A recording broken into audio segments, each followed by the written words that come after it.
And now, Giant Sports Talk Live. Here are your hosts, Eric and Glenn.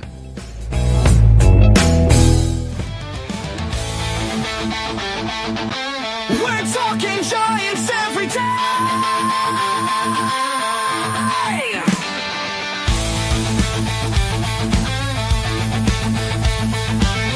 From McCovey Cove to the Oracle Park lights, Eric and Glenn keep the fire burning bright, fighting for the glory, no matter what it costs us, breaking down the moments from the wins to the losses. Giant Sports Talk, we're here for the ride. Eric and Glenn with the fan base pride, talking dreams, will they contend? But we'll back the Giants till the very end.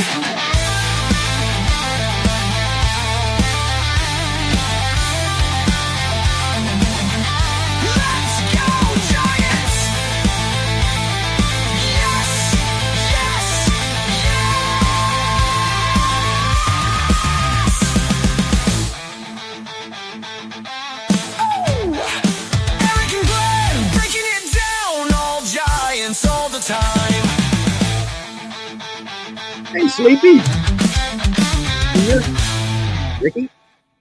Welcome to Giant Sports Talk Live here on this Thursday night, February 27, 2025. What is up, Glenn? You're back from the hospital. Everything I'm moving back. well? Yeah. It's good. We'll find out how I'm going to make. We'll find out if I'm going to live in about 10 days, if I make it that long. The good news is you're alive. Looks like your internet is just crystal clear over there. We got a high def today. Woo! Woo! I fixed that son of a bitch yesterday, man. I tell you.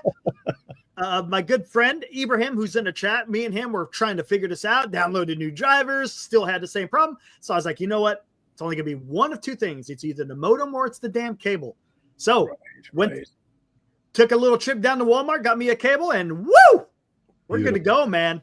Good to go. I replaced the modem 2 weeks ago. You replaced the cable today. We're all good. We should be able to keep it rolling straight through at least the All-Star game. Let's set our sight for the All-Star game. Exactly. Senior, yes, it's Richard Cookerly. He's the one that put that song together. Awesome, Richard. Thank you very much. That is so You're going to have to get me in touch with Richard Cookerly, all right? Yeah, there you go. Richard Cookerly. I want to get a song. I want to get a song for my I want to get a song for one of my shows on the radio. There you go. Richard, send an email. He knows that he a matter of fact, he sent it through our email, so he knows our email, giantsportstalklive@gmail.com. So Richard, send me an email now or after the show or whenever you get a chance, and I'll respond and see if you can put something together for me. I'd really like that. Hey guys, if you didn't get a chance to check it out, I was on Marty Lurie's show earlier this evening. Indeed you were. How about that? I was on there with Glenn Kuiper and the man himself, Marty Lurie. Got a phone call late this morning and said, "Hey, would you like to come on the show?" I said, "Absolutely." Oh, so, you answered it, did you? Yeah, how about that? I call you, it goes to voicemail. You never answer. Come on.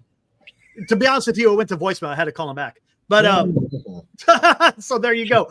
But yeah, what's the topic of discussion over there, Eric? You guys must have been bringing it, balling. Talking about who's been the highlight of spring training so far with the Giants. Let me guess. Who's the highlight? There's a few. Who's the highlight? Talked about a few guys. Okay, you tell me because I don't know who the highlights. Matter of fact, they asked me who have I been liking or hating during the spring training, and I said, you know what, I'm gonna come with the positive. How about that? I came with the positive, and I said, and I gave you kudos. I was like, the guy that's impressed me. Let me guess. If you're giving me kudos, you must have went with Gerard. I said Gerard Encarnacion. He's showing me something. Nice. I was like, Glenn, my partner over there on Giant Sports Talk Live, has been high on him. So yeah, I like what he's doing in spring training. I was the only one. I was the only one. Well, there's a few guys, and then one of the guys is who we're going to talk about tonight. Landen Roupp showing up for the San Francisco Giants. Again, guys, let's preface this. It is spring training, but even Glenn and Marty were pretty damn impressed with what this young kid is doing. Confuses me. Every time you throw out the name Glenn, I think you're talking. I know, man. I know, dude. It's going to be tough when we're talking about that. Sorry about that. But, Landen Senior. Landen Roupp. Is he close with Robbie Dizzle? Robbie knows everybody. I figure he knows Robbie. I tell you what, though, there he is right there, the real deal. He's been high on him for a very long time. You are correct, sir, and we'll bring you in a little bit later. How about that? I was the first. I was the one and the only for months. For Gerard. Just saying. Yeah. But for Dilly, yeah, he absolutely. Yeah, that's right. Remember, he just bought his card. I think, you sent the pictures of that, right? Didn't he send pictures of that? Oh. Dilly? I think it was Landen Roupp. I've got some nice Gerards. I've got some graded 10s with autographs, chromes, and I kind of went in. But yeah, it was a lot of fun going over there and hanging out with Marty and Clint. Good times. But again, we're kind of in the same type of discussion here. We're going to talk about a positive here, and they actually, I know. I know. We're only 6 minutes in, and we're talking positives. I know. But they were. But hey, guess what? They were criticizing a certain player, and we'll talk about it here a little bit later. It's someone that we probably know. McRae. We'll talk about it a little bit later. But yes, Landen Roupp again. He had an outing today. 5 strikeouts, right? What was it? 2 innings, something like that. And they said he's impressive. It looks like from what Glenn is saying. Talk about Kuiper. I'll just say Kuiper. What Kuiper was saying was, it looks like he's developed a third pitch. He said it looked like he was throwing a changeup, and he was doing really well. I know, Eric. He said he likes. Listen. I know it's good for chatter. 3 innings, thank you. Fodder for talk. I know you must have done a hell of a job over there. Their ratings must have went through the roof with Eric Romo joining them on the show tonight. Well, But come on. Is he pitching against major league talent? I mean, Eric, you can say, oh, boy, 5 strikeouts. You're looking good. But Eric, they understood that. Let's wait. Get off the horse. Calm down. They understand that. And, hey, Glenn, he's called Glenn Kuiper. He knows something about that. So I'm going to take his word for it to a certain extent, right? You should. Well, listen to me, Eric. Listen to this, Glenn. What he's saying is, and he did say that, you gotta kind of temper your expectations with guys in spring training. Yes. But he's just liking what he's seen. So, and another thing that he was saying, he likes his presence on the mound. His presence on the mound, he's really impressed with. In other words, I think the words he used was he shows some moxie.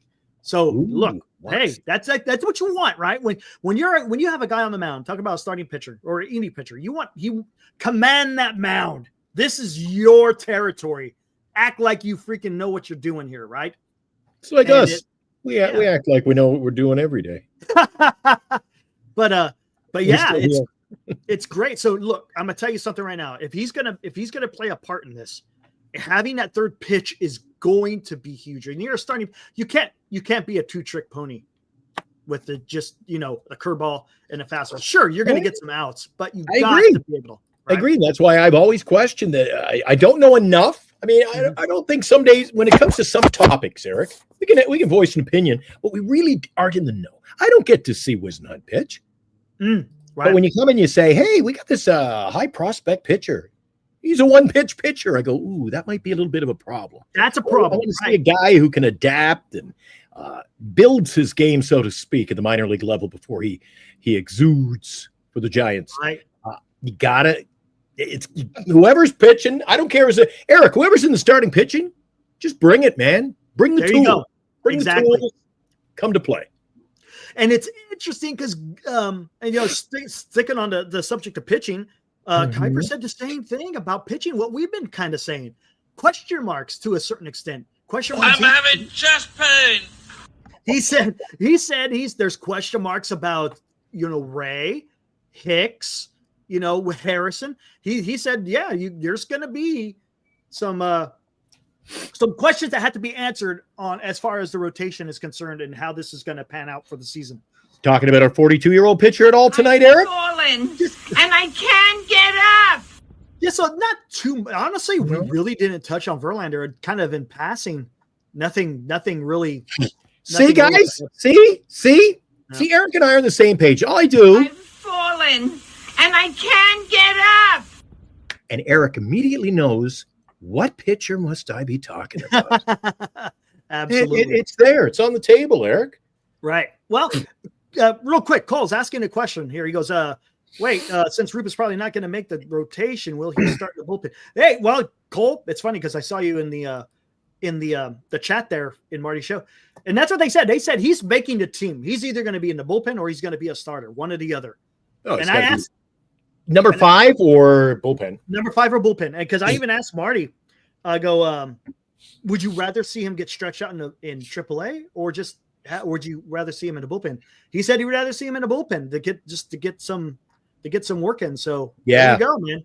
You know, a topic of discussion, Eric. You and I are going to have to cover this before the opening day, before the roster is actually solidified, because then it kind of defeats the purpose. But you and I got to take a look, maybe in another week or two, a week out from the start of the year. Fair. You and I have got to look at those fringe type players. All right. The pitching staff. There are a few. More so on the playing field. Guys like, let's say, I threw out McRae, who I'm not a big fan of because he just doesn't produce enough, and his strikeouts are where they're in training camp this year. The strikeouts are where we thought they'd be. He's striking out at about a 45% clip or 40% clip. That's not good enough. But then you've got guys like Matos. You know, it's poop or get off the pot time for some of these players. You and I are going to have to decide, as Giants, the fans, true fans that we are. Do we want to see him play?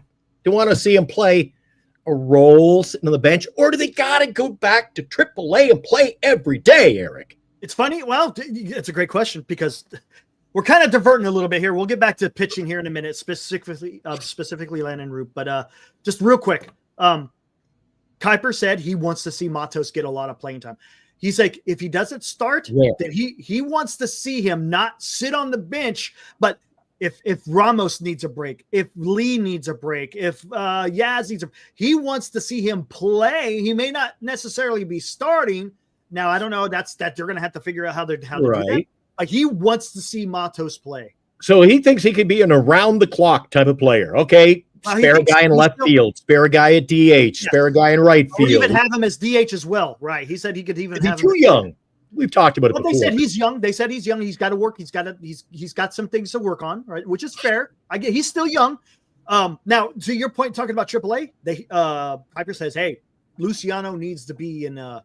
Here's just figure it out. He goes, just let him go have fun and just figure it out in AAA and see where you go from there. Again, he's still young. We'll talk about it more in coming weeks. Roupp, what's the word on Roupp? Well, it looks like the guy is just guys talked about him on the show at all? Yeah, I mean, they're impressed with him. Again, he talked about his presence on the mound. His stuff looks really good, they said. He throws hard, has that curveball. Now he's developed, looks like a changeup. And it sounds like he's going to make a play for that fifth starting, because they said, hey, Harrison and Birdsong, they got to be looking over their shoulder.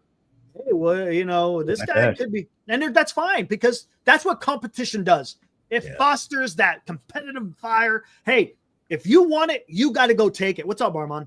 You got it, right? You got it. If you are just given the job, then maybe you don't have that fire per se. But if you go out there and you earn it, and you're like, you know what? Hey, I'm going to show these guys I can do this. I deserve the spot. Hey, more power to them, right?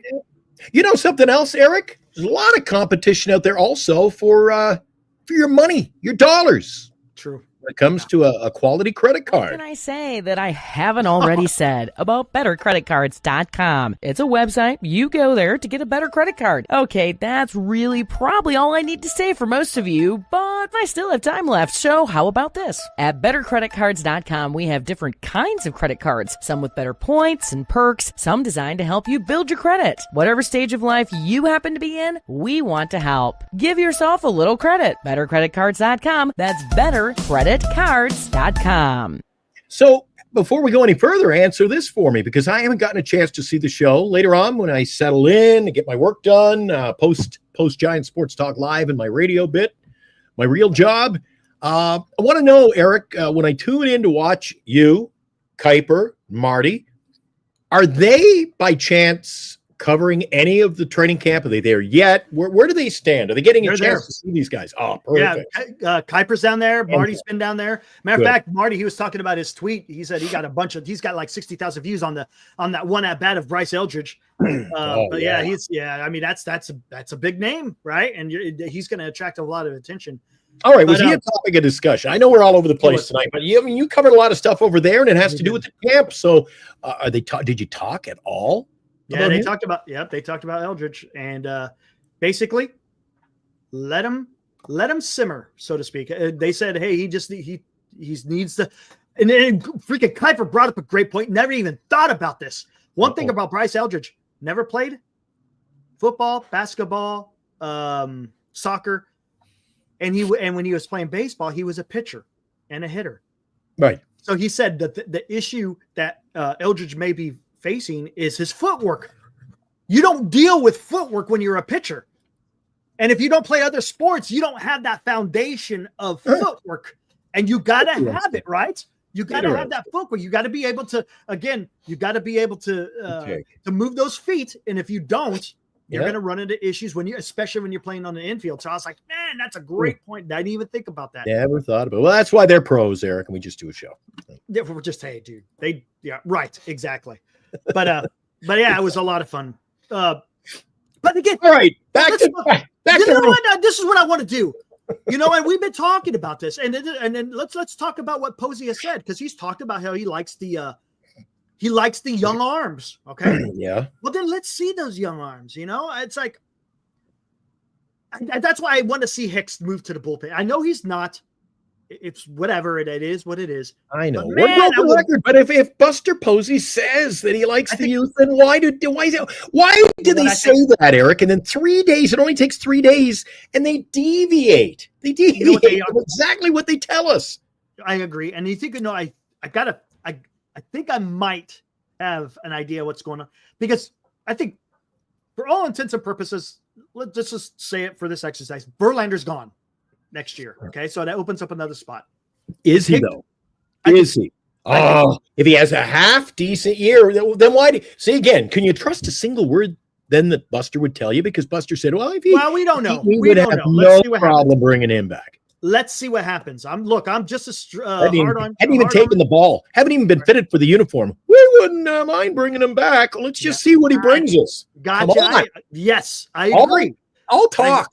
I 100% agree, but maybe this is the plan, because then if you have two young starters to take the reins next year. So maybe next year, let's just say again for this exercise, maybe next year in the rotation, it's going to be Webb, Ray, Hicks, maybe, and then maybe it's a Birdsong and a Roupp.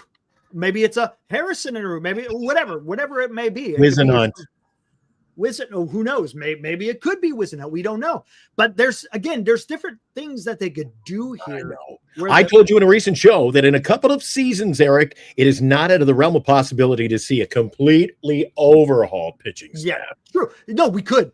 Because I don't think anything's set in stone. The only thing that's set in stone right now is Webb. That's the only guy really set in stone. Yeah, I thought you were going to say the only thing that is set in stone is that nothing is set in stone with this organization, Eric. Right. And then we brought up Hicks too. Hicks was on the agenda as well. And it's like, yeah, hey, even Marty said last year he was the best pitcher in spring training. But look how that turned out in the regular season. Is it going to be more of the same?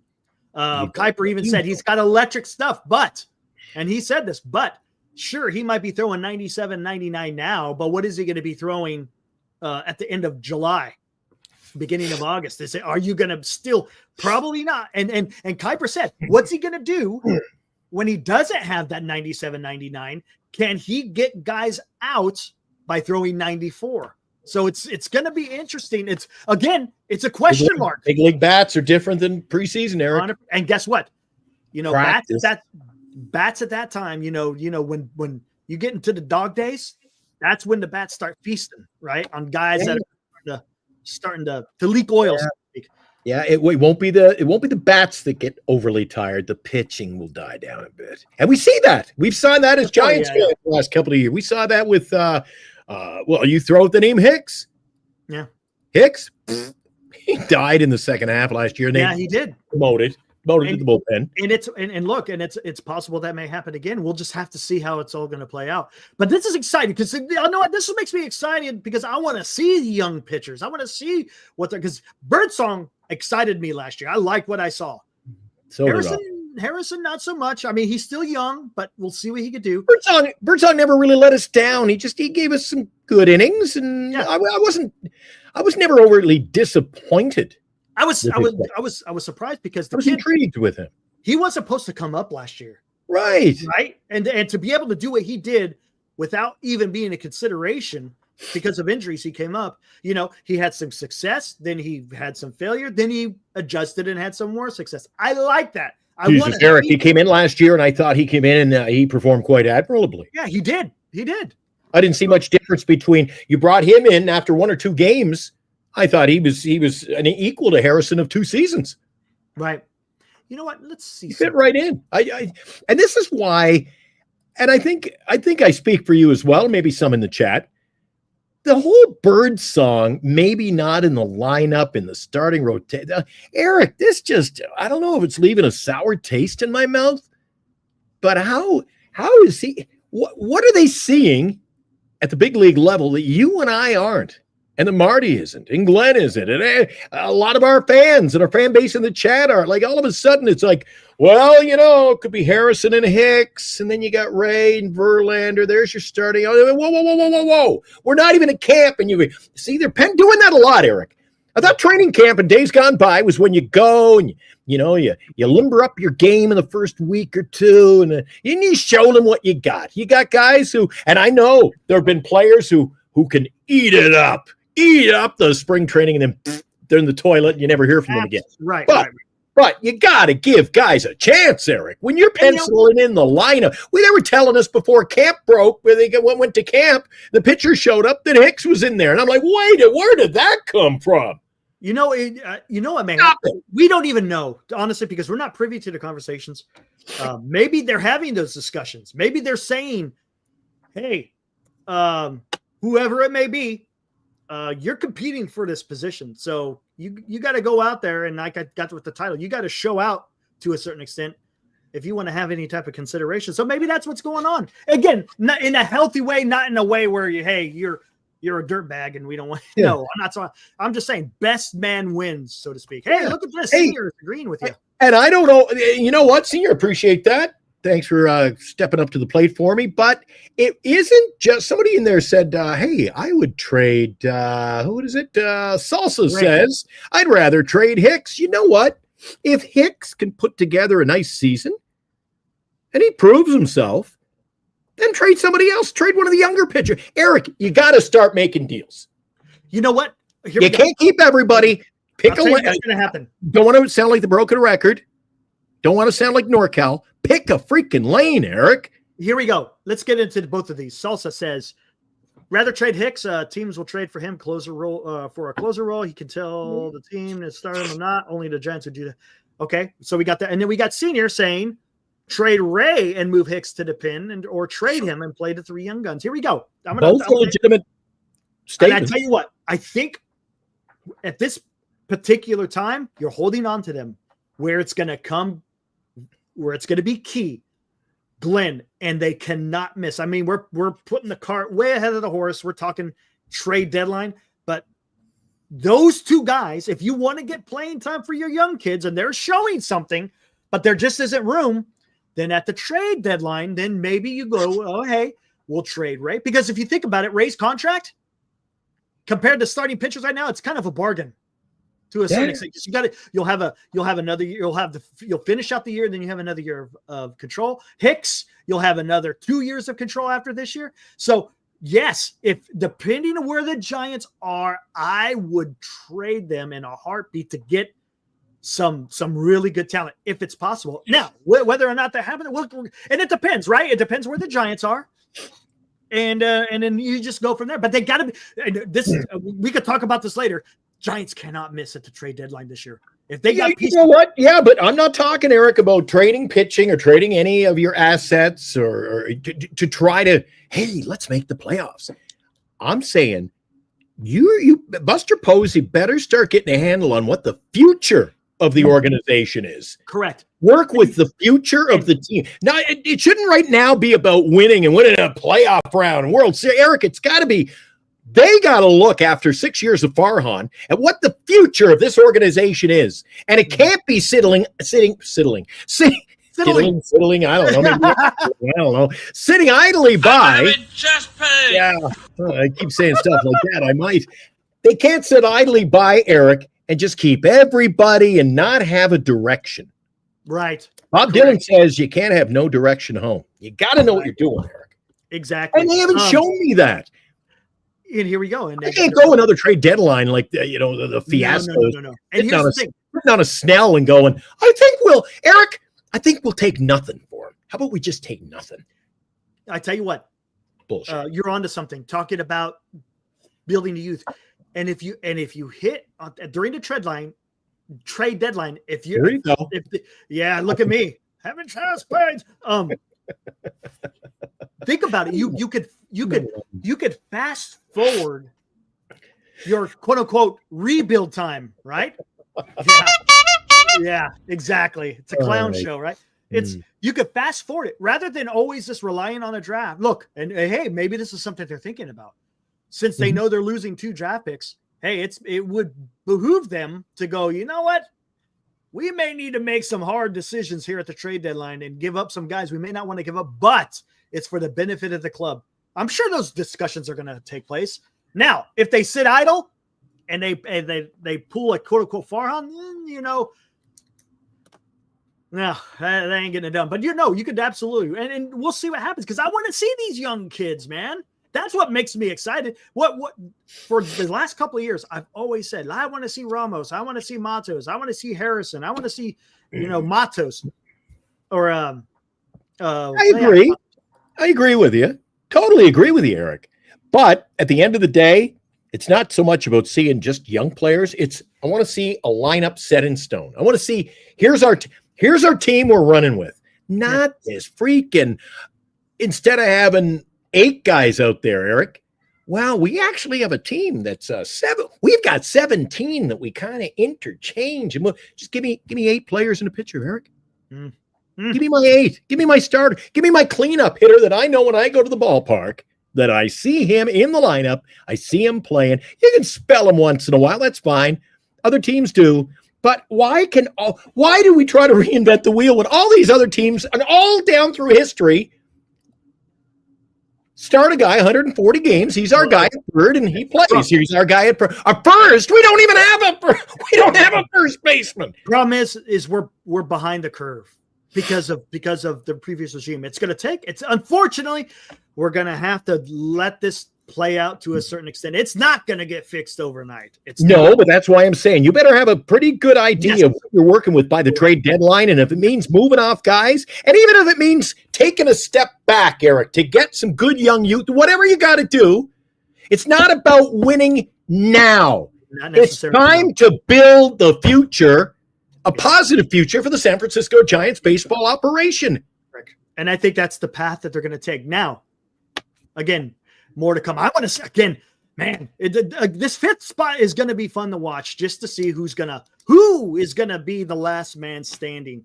Harrison, a little bit under the gun. He's a little bit, again, like I said, behind the curve with the Giants. He's behind the curve with the rest of the starting pitching because he has yet to throw because I guess he was dealing with some kind of crud or something, I guess. But is it also fair to say, you throw out Ray's name, okay? Is it also fair to say, Eric, don't fall in love immediately with some guy who comes out of the gate our first month this year. Holy crap, he's batting 360 and he's hit 6 home runs. Maybe that's when you're able to trade that player. That's why, as early as possible, this team's got to have a direction, Eric. It doesn't mean like last year or the year before, hey, the guy's hot, let's move him up and bat him second. It means trade him. Let's trade him while we can. Just because a guy is hot, Eric, doesn't mean that tomorrow you change the fortune and the direction of your team just to appease a player who's hot. Gotta move this team. That may be the number one focus factor for me, Eric. Is know who you're going to go with, right, and make the trades. Stop being leery of making a deal. This is where Buster Posey has to do his homework, man. He's got to. Right. That's what he's going to have to do. He's going to have to understand as president of baseball operations, he's going to have to make these difficult decisions, but it's again, for the benefit, not of the the player per se, but of the club, because that's his God. That has to be his priority. I'm not saying yes, and not just the short term, right, the club in general. Right, exactly. We've already seen plenty of short. The short term has been going on for the last 6 years. Was a bunch of short term. I don't want to see no more shit. I want to see long term contributions by guys, and we'll see what happens. Yeah, and making moves and making trades. That exactly, Eric. You hit it on the head. It's not bringing in the Mark Cannas of the world and the Jake Lands of the world. It's about building a dynamic future and not putting Band-Aids on an operation that is faltering here and springing leaks every month. Right. And hey, what say you, chat? Who do you, I mean? We're talking. We talked about the battle for the 5th spot a few days ago, or last week or week before. You guys, how many of you out there like Landen Roupp? Is there any? I know Dilly likes him, but is there any guys out there? Hey, would you really like Roupp, or do you guys like somebody else other than Roupp? Because right now Roupp is showing again. It's practice, right? It's spring training, but the kid is showing something. All right, so the guys come in at me hard all the time. Trade Wilmer just because you have a man crush on the man does not mean he is good. Eric, San Francisco Giants, in my personal opinion, first base is a complete mess for them right now. Mm-hmm. I don't know who's playing first, who's going to be. I just don't know. Now, who do you see a higher upside for? Wilmer Flores, who's proven he can do the job, and you got him on a real nice contract. I'm not saying this because I like Wilmer. I think Wilmer's got to go sooner than later, too. Give him another year. Maybe it's time to move on, Eric. However, that having been said, I think if Lamont Wade Jr. was to come out of the gate and play pretty well, I'd move him in a heartbeat, man. Lamont Wade Jr. has shown me no consistency in his career. Right now, Minnesota Twins had no problem moving that young prospect named Lamont Wade Jr., did they? Well, he's a No lot different. problem. He's a lot different than what he was in Minnesota, because he's been with the Giants for a while. The thing, When he's healthy, you mean? Oh, when he's healthy. That's the issue, right? Exactly. The guy's going to get on base, right? He may not. He's not even Kuiper said he's not your prototypical first baseman that's going to knock in, 30 home runs. He's not going to get a lot of runs scored, but he'll get on base and he gives you a good at bat. But again, it's going to be determinant on his health. Now, the good thing for the Giants, and they talked about this, is he's in his free agent year. He's in his walk year. So what do you think? What do players do in their walk year? They freaking usually play out of their minds to get that contract, because he has yet to get the quote unquote big contract. He's not going to get big, but big in consideration of what he's getting paid now. So yes, he's probably going to have a good year considering now. I like where you're going with that. I like where you're going. I like it. I understand what you're saying, but I don't. Where does his legs say, though? That's not fair to. Yeah, that's not fair to say. You're just throwing spaghetti against the wall, Eric. Right. Oh, because it's his walk year. Maybe. Oh, you know what? He'll be better. Yeah, I didn't see a whole lot of positives from Michael Conforto last year to have me signing in. Why? Why? Because of his health. That's the reason why. See, so yes, I don't shit on him. I think Conforto, I might be the only one. I thought Conforto's half decent player when he's healthy. I think he's going to benefit playing in LA. Holy smoke. And I think LA's going to benefit with him. Let's not forget they also platooned him too. They platooned him quite a bit here in San Francisco. Really didn't get the most out of him. So there is an issue there. Now, what's going to be pretty big is and again, this has to do with Eldridge. We're going off a little bit. I guess we're all over the place. That's my question. Yeah, I know we are all over the place. Okay.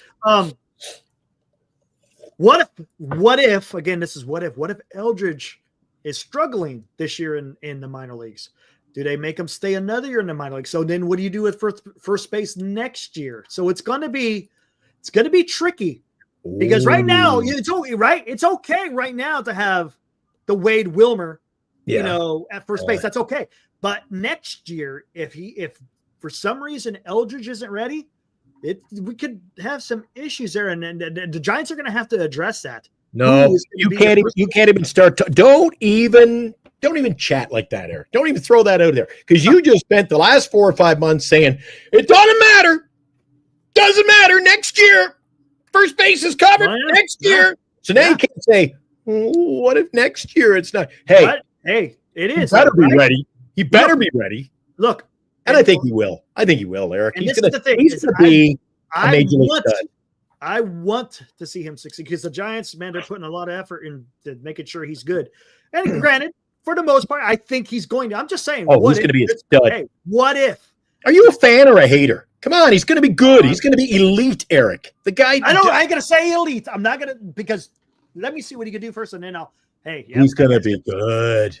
So he's having a little bit of a rough spring, but again, it is practice, and let's see what happens. Again, he just needs more. He's going to need more reps, of course, and I think having another year in the minors will be it's going to be time. Cheer me up. Spent. Cheer me up. Speaking of reps, give me some reps, Eric. Give me loosey-goosey here. I'm starting to get tightened up and a little stressed out. Speaking of reps, how about 5 reps tonight on the show? Want to go 5 reps? You want to go 5 reps? All right, here you go. I ain't as good as I once was, but I was good as I ever was. Man, you know I can't. 5 times. Well, And they got to be full. oh, shit. Ooh. Hell no. Get this shit.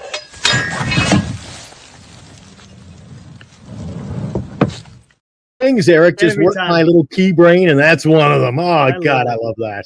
That was fun. I love the fact you got the 2 players you do on the dumbbells. Yeah, I got Corbin Burns and Roki Sasaki. But Roki. hey, who knows? Maybe they both have Downey. I doubt it, but who knows? 5 times. They got to be full. Yep, they got to be full. 100%. But gosh, man.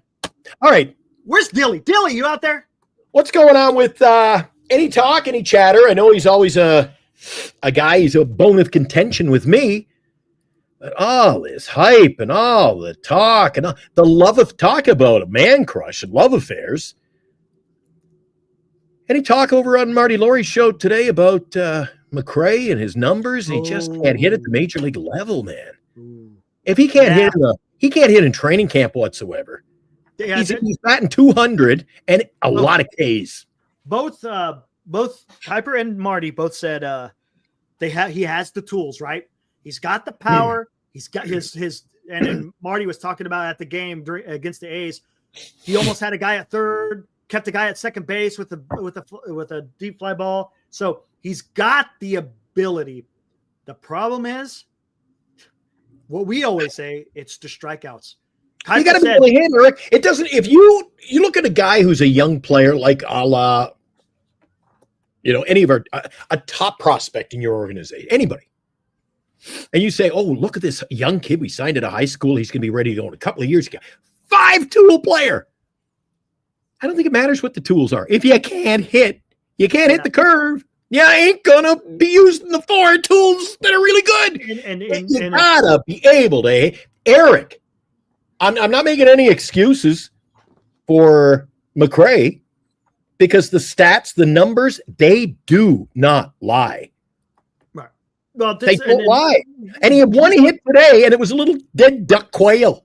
A little blubber. You know what? To be honest with you, I'd rather have the dead ducks than striking out 3 of your 4 at bats. But this is what maybe he should choke up on the bat a little bit and stop being a power hitter. Kuiper was saying this. He was saying a guy who has a 40% strikeout rate does not belong in the. That's not major league caliber. He cannot. He goes, if you have a guy, he even said if he's around 30%, but you have big numbers elsewhere, okay, you could live with that. But he goes, a 40% does not play in the MLB.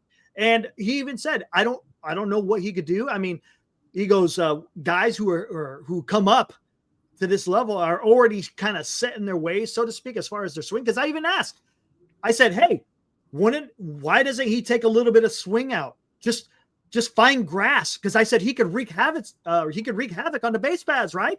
The guy's got the speed that's unbelievable. So why not just, instead of trying to swing for the damn fences, just put the ball in play and let the rest take care of itself? And he even said, yeah, that would be great.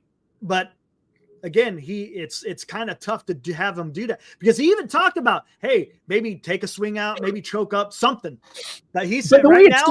Yeah, I know. That's it. At this particular time, right? No, he is not ready at the MLB level. Not at right, but they don't even have room for him, really. No, realistically, Eric, they don't have room for these little, Well, you know what? They would if he was playing a lot better, there would be room, but he's not. No, I'm not going to put him on a higher pedestal than Matos. I put more into Matos than I have in McRae.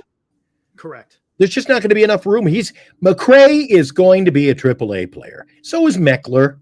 Yeah, they're going to be. This is just going to 99% of this, Eric's going to fall into place the way we think it's going to. And Kuiper was. And there are people out there who are going to say he's going to steal 40, 50 bases. Well, he's not going to get 40 at bats, possibly. Well, here and Kuiper said this. He goes, "Hey, what up, Mike? Mike? What the hell did he say? I just totally lost it. I'm gone. It'll come back to me. But yeah, I mean, it's he's going to have to. Oh, that's what he said. Nope, just lost it. I need the reel-to-reel sound. We can go back to the beginning of the show because every night Mikey O comes in and we got to start all over. Could Roupp sneak into the fifth starter possibly? Yes, Mike. Mike, you got to get here earlier. Oh, I see Don. Hey, Don, I'll get to your question here in a minute. But Donnie, what the hell was he talking about? I totally freaking lost it. Who? Talking about McRae, and I can't remember what it was. He can't hit. He strikes out too much. He's got all the tools. Yeah. There's not enough room on the team for him. But covers it. Man, pretty much. There was something else he said, and I can't remember what it was. Yeah. Said players don't want to adjust exactly. That's what I was talking about, D-Shot. 100%. Yeah. So, again, he is who he is. So, he's going to have to adjust. Oh, that's what he said. Talking about the strikeouts. Last year, what was he known for? Strikeouts. He goes, coming into spring training this year, what is he doing?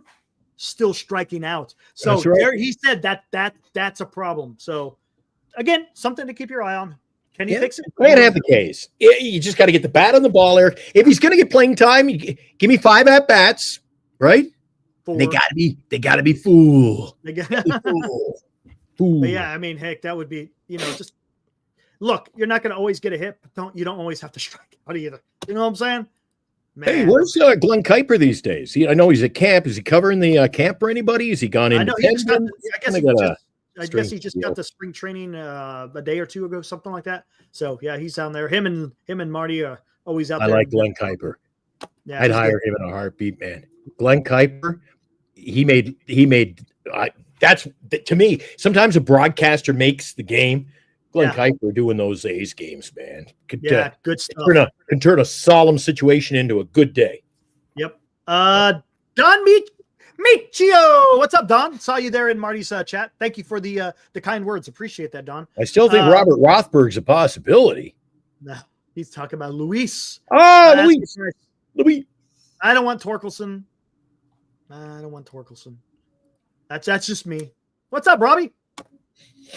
But Mike, that's the world we live in, buddy. That's just. I'm not going to go down that road, but it's just the world we live in. Man, that one's a tough one because he has. When's the last time he's had a really full, healthy season? I think it's been a little while. What's up, Justin? All right, let's get a quick review from Justin Kerwin, shall we? Hey, Glenn, Giants runners in scoring position, 5 for 19, 8 Ks. Huge problem. Wade 3 walks, but still no hits. Put it all in the blender. What do you got? It's not 500. Yeah. Well, it is. We don't know what they're working on either in spring training, so I don't put too much into. I know. 1 minute I'm saying I'm not, and then I am. It's tough, right? It's tough because you want to see it. I know. Look, you want to see it because we saw so much of the bullshit over the last couple of years of hits with getting hits with runners in scoring position. You want to see it come to fruition. You want to start seeing the change, right? Hey, speaking of Robert Rothberg, what's up, Dan? It says Roupp looked very good to most of the vets stayed in Scottsdale as they don't like the bus ride. Vet privilege. Oh, there you go. There you go. Yeah, but yes, Dan, right? Roupp is he's making a name for himself in spring training. We'll see we'll see how it keeps going. Again, it's only the first week. He's had 2 starts. Let's see what happens. Tom Murphy ever going to be healthy? I'm really not putting a lot of worry into it, because if everybody, and I'm not, but if everybody's so keen on Bailey, then who cares who's sitting on the bench or backup playing a game here and a game there? Who cares? Yeah, well, Kuiper said having a backup catcher is going to be important. 100%. To this team, but again, like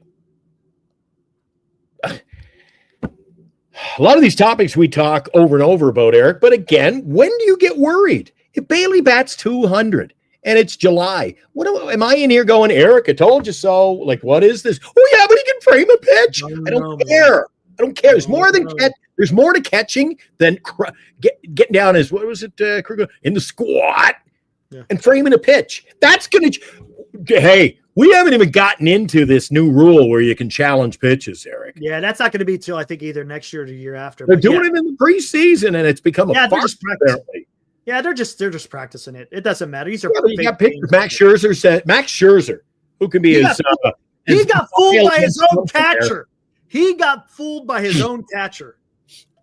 But he's come out on the record. He goes, and he's as vile. He can be as vile as anybody when it comes to the officiating, the umpiring, right?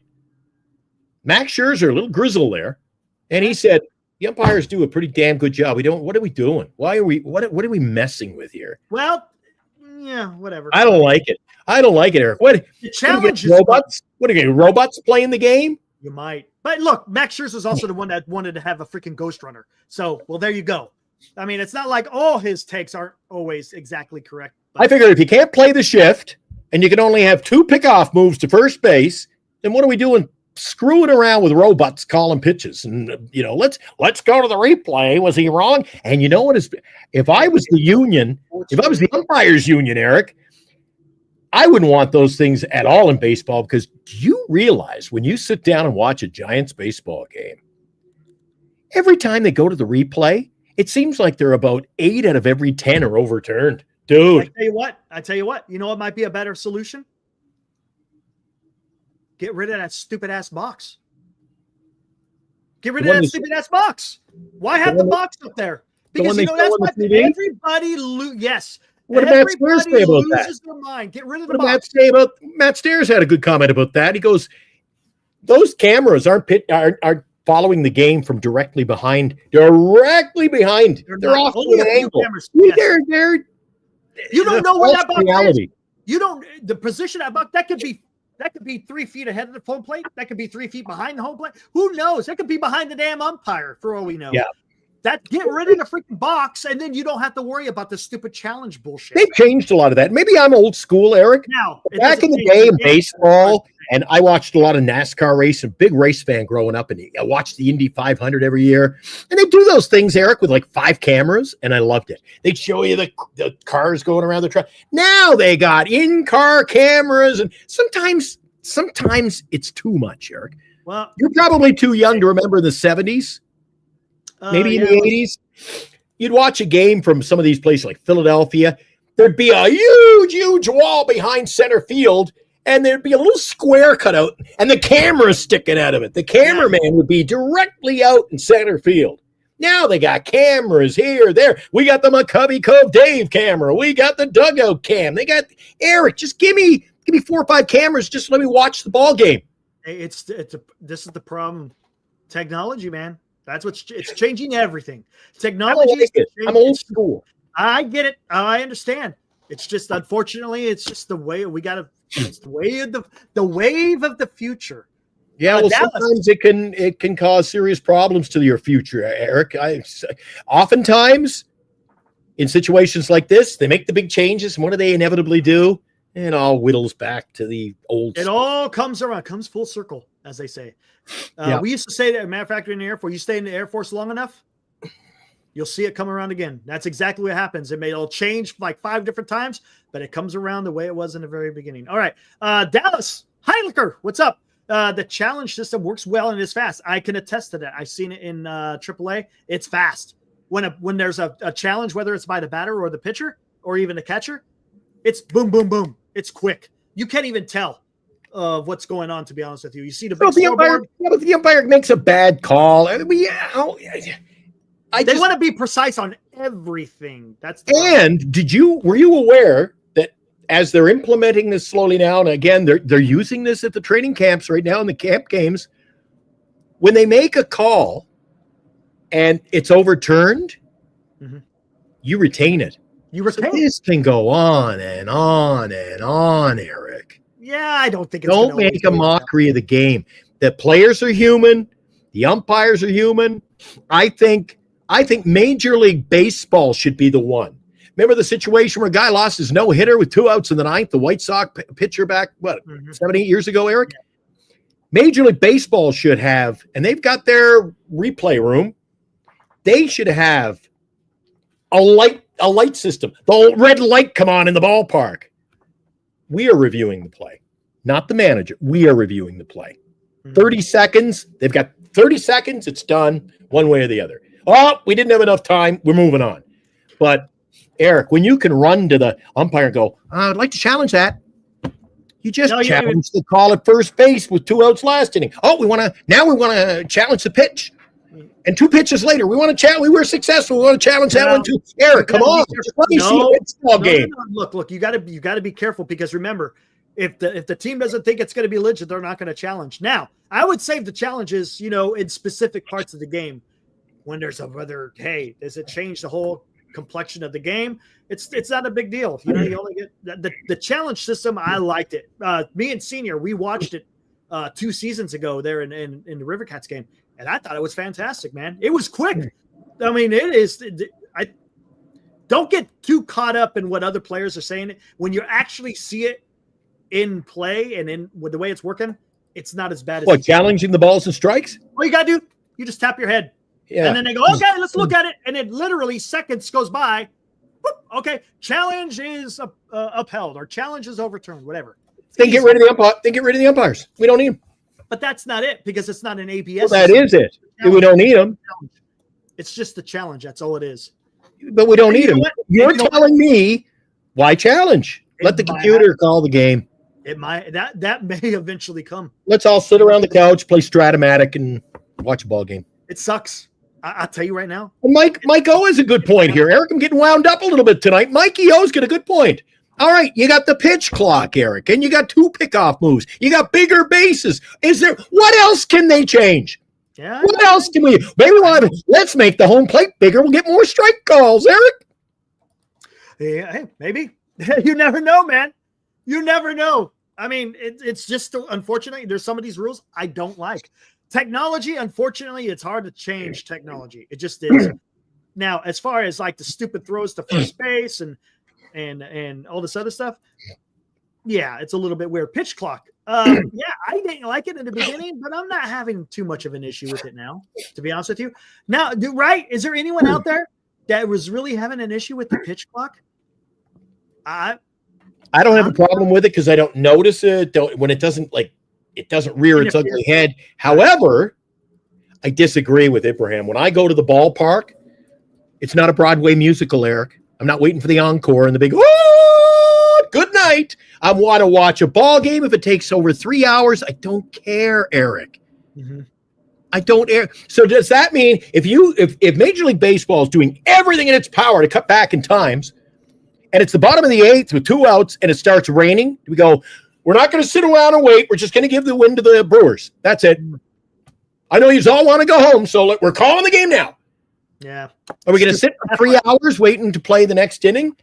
Half an inning? Look, I'll tell you what, Eric, I'm old school, dude. I'm old and old school. Why do you need to, every year there's tweaks. It's going to be tweaked to death, Eric. I watched baseball in 1980 when I watched those Expos games, loving it. It was not all this bullshit. I'm having chest pain. That was Good 20 God. years ago. But Eric, they didn't sit around calling Montreal. You didn't hear Dave Van Horn in the middle of a 1979 Expos games against the Cubs and saying, I wish they'd have bigger bases. Maybe they should get a pitch clock. How about moving that right field in a little bit? Maybe we can sign more players. Hey, maybe we should take away the box. Well, wait a sec. We don't have a box at home plate yet. Sorry. Where did all these things come from? They just got to keep picking and picking and picking at the game, which was already so good, in my opinion. Yeah. I tell you what. One thing I don't mind. I don't mind the pitch clock so much. You know what I don't like? I don't like the ghost runner. I hate the ghost runner. You don't mind the what? The ghost runner. I hate it. The pitch clock, I'm okay. Ghost runner at second base, can't stand it. The two throwovers to freaking the bases, stupid. I mean, come on. That's not. You're starting to play intramural softball rules. Yeah, now you're messing with the game a little bit too much, right? For the sake of a few. What we're talking a few seconds, maybe if you total it up in a game, you're talking maybe a minute. Come on. That's just dumb. But yeah, thank you, Robert. Appreciate it. Yeah, interesting. And once you go there, because you're dealing with a big Major League Baseball union, once you go to something like that, Eric, and you take away those, you don't get it back. Yeah, right. Well, we have too many players getting hurt. Well, you did it for 114 years, Eric. Now you're all of a sudden, you can't go back to the old ways because people can get hurt. I think it's the way of society, Eric. I think too many players now. It's like they show up in their Mercedes Benz or their Ferrari. I like why can't baseball go back to be a blue collar, dude? Yeah, right. Yeah, hard working, not. Oh, he didn't run that play out. Oh, he'll probably get a lecture from the manager. You get fined. There was 2 outs. I didn't want to run. Do they still do that? Does anyone know that? Does anyone know that? Do managers still fine players? All right, Ibrahim. Thanks, man.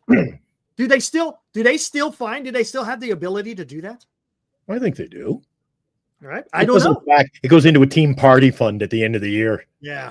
But I'm just wondering, is that something, again, it's a type of punishment, if you will.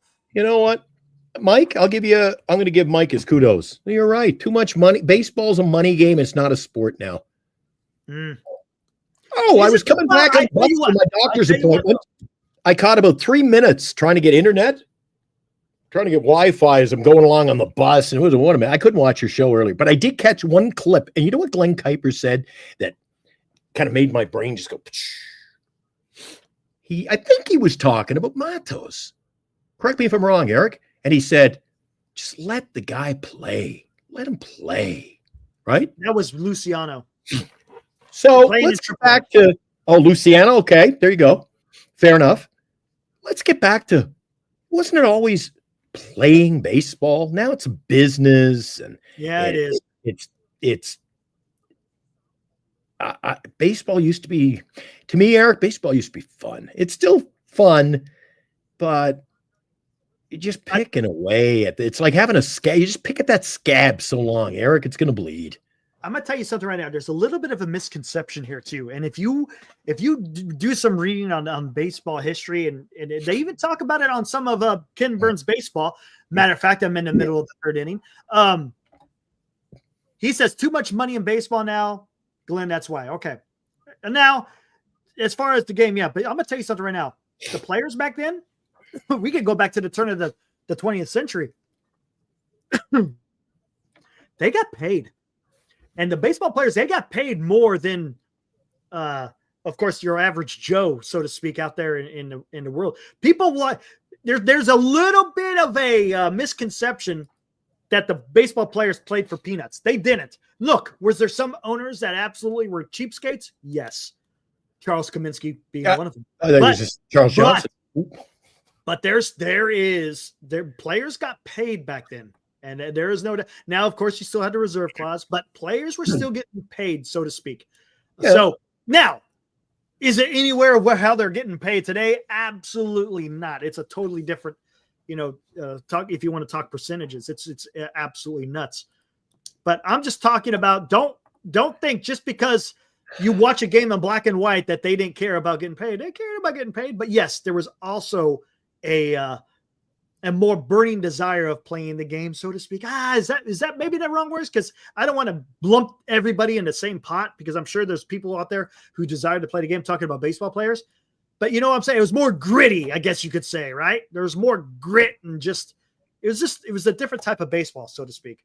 So again, it is what it is. I think Greg was talking about the Dodgers today, how they've ruined the game. They've ruined the game for us, Eric. Mm.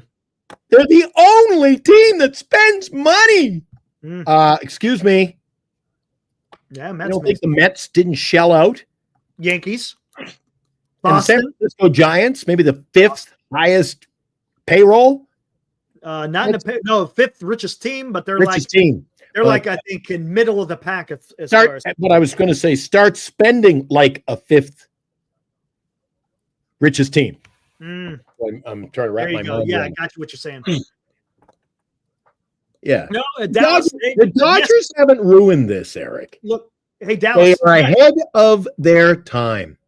Dallas, they got paid during the season. Now, during the off season, they didn't get paid.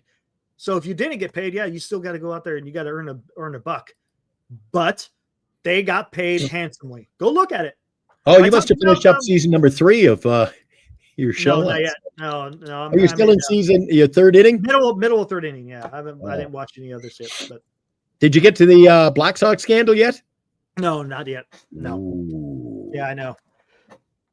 Dan talking about, I brought that up. I brought that up on the Marty show, talking about the backup catcher. I think it might be Huff too, because they're going to have it. But now Kuiper was saying kind of what we were saying here on the show, Statsy, and I asked guys in the chat, what is his strength? And there's a few people in the chat said it's his glove, and Kuiper said the same thing. He's an excellent defensive catcher, but his bat isn't quite there. Now Huff, a little bit other way around, and you probably want to get a guy with a bat rather than his glove. So we'll see, because he said that part of the lineup, it has to produce. You got your backup catcher's got to be able to have some thump in his bat. Way to go, Senior. I was just going to say that. Baseball. Erickson season inning. It goes by innings. You're in innings 3, and Jesus, I've watched. I'm not one.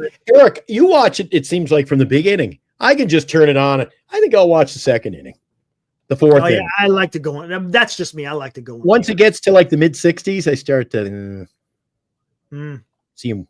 Guys like Willie Randolph with their head. Willie Randolph's hair was so puffy, he couldn't even fit his whole head on the baseball card. Yeah. And I can never understand why the little ball cap, Eric, it's like wearing one of those Jewish beanies. You ever see the guys with the afro that's this huge, but the ball cap usually, it just seems right on top. on there. Yeah, that's pretty cool. They must have one of those women's the clips with the claws. They must have had it clipped on there or something. How are they wearing around with that thing? Those are the good old days. Plus, if you watch baseball in the early stages of that Ken Burns series, it's all in black and white. It's narrated. It's just Love so good. Who's the narrator? David McAuliffe. He's fantastic. Yep. Doesn't his voice exude the old? It just sounds old. Resonates. He did the Civil War. He also narrated a Civil War. He's fantastic. Oh, I've watched. I have a copy of both. Great historian, man. Yeah. All right. You know what? Hey, go for it. I'm gonna go. Hey, there's Dilly. Well, maybe we'll throw. I'm gonna warm up my coffee. I'll be back. I'm gonna warm up my coffee. I'll be right back. Oh, you're gonna go? Yeah. Just give me a minute, and then I'll come back and we'll throw the link out. How about that? You snotty little bastard. You snotty little bastard. Yeah, I know. We mentioned that Better Credit Cards is one of our major sponsors here on the show. Let's see. Don't forget about Signatures for Soldiers, Duxwell Printing, and Lefties in Burlingame. Our other sponsors, proud to support the show. And congratulations. Before I get to our sponsor, I just want to interject. Congratulations, Marty Laurie and friends. His channel, short-lived, relatively new. He had Eric on as a special guest today. Marty Laurie's channel today hit 1,000 subscribers He's got a plethora of sponsors like we do. They're jumping on board. The people are buying in. Over 1,000 subs. So, Marty, congratulations on a job well done. The initial stages of that new show.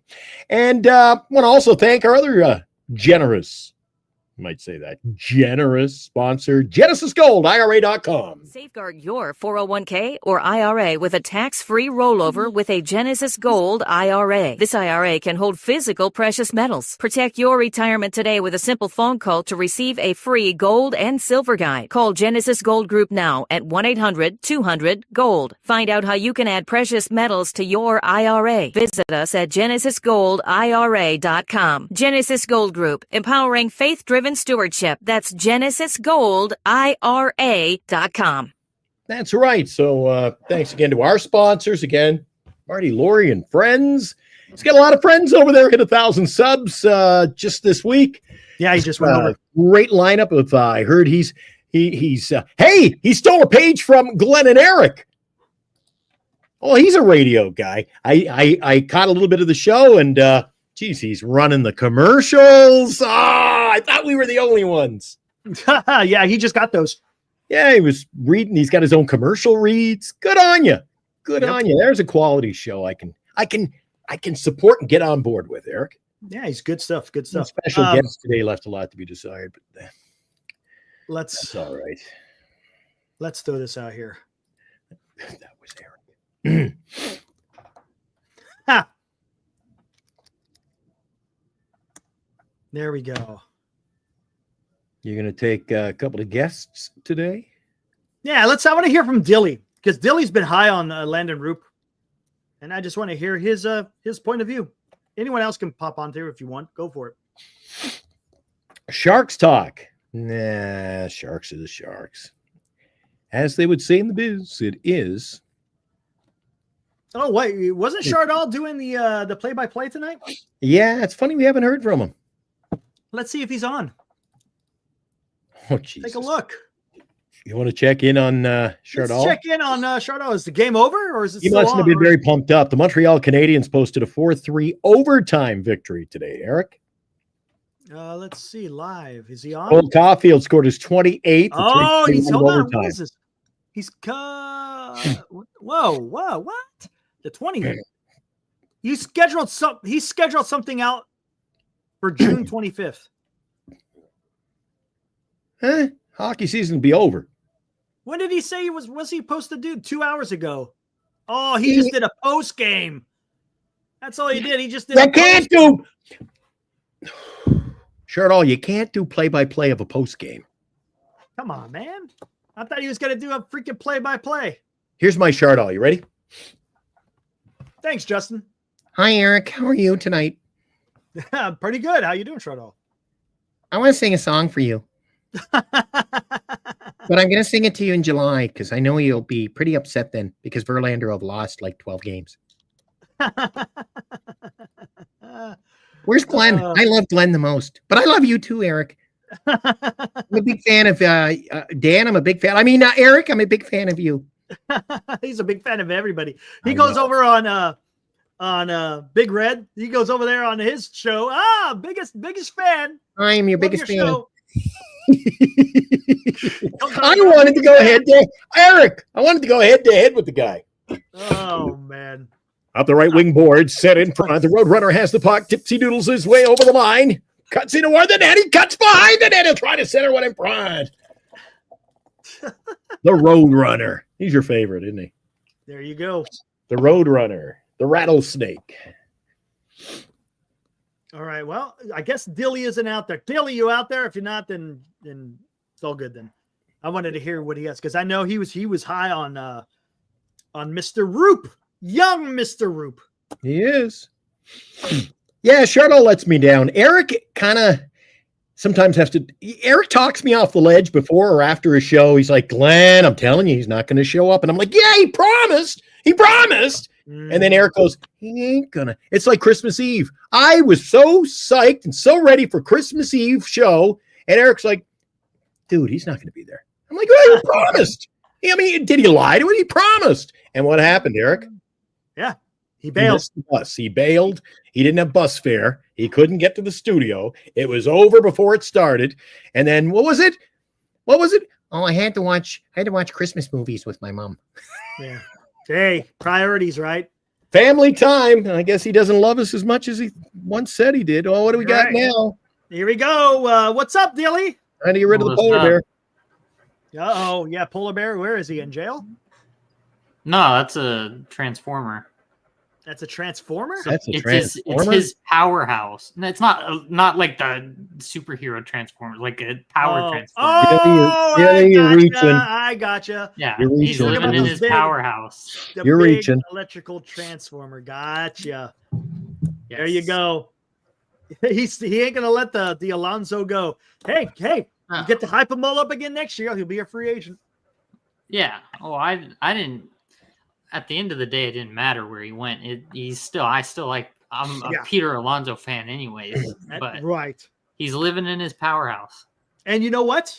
You have another guy you're high on. You've been talking about him for a while. Landen Roupp. What made you be so high on this kid?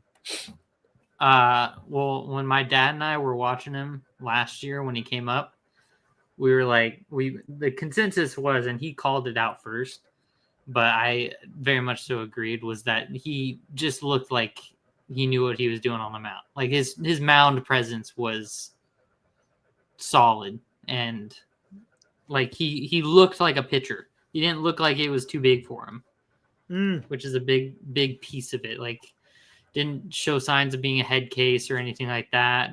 So he is didn't look mentally like he strong. was- yeah, he looked like he was out there and he was there to get it done. So, and it helps that he has a nice big old curveball to pair with that. That helps. I was talking earlier, or like a couple of days ago, his fastball, I like how much movement it has on it. Like his two seam has a lot of ride when he throws it. It's not if I would call it.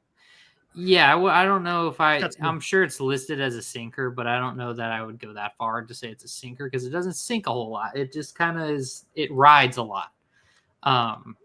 Which it looks good out of the hand. I don't know what it is about it, but hitters just seem to hit it quite frequently. It was not a great pitch for him last year. The curveball was his bread and butter, obviously. Bread and butter. That was his shtick. And if you look at his highlight reel from 2024, every single highlight pitch was a strikeout on his curveball. So it was like that's his thing. One trick pony in that regard. But he does have a pitch arsenal. He has the capability of pitching other pitches. And like I said, I liked how much his fastball rides. I think he needs to either locate it better or use it in better counts. So it's a little bit more like basically the pitching side of pitching, maybe having a better pitch plan going into it.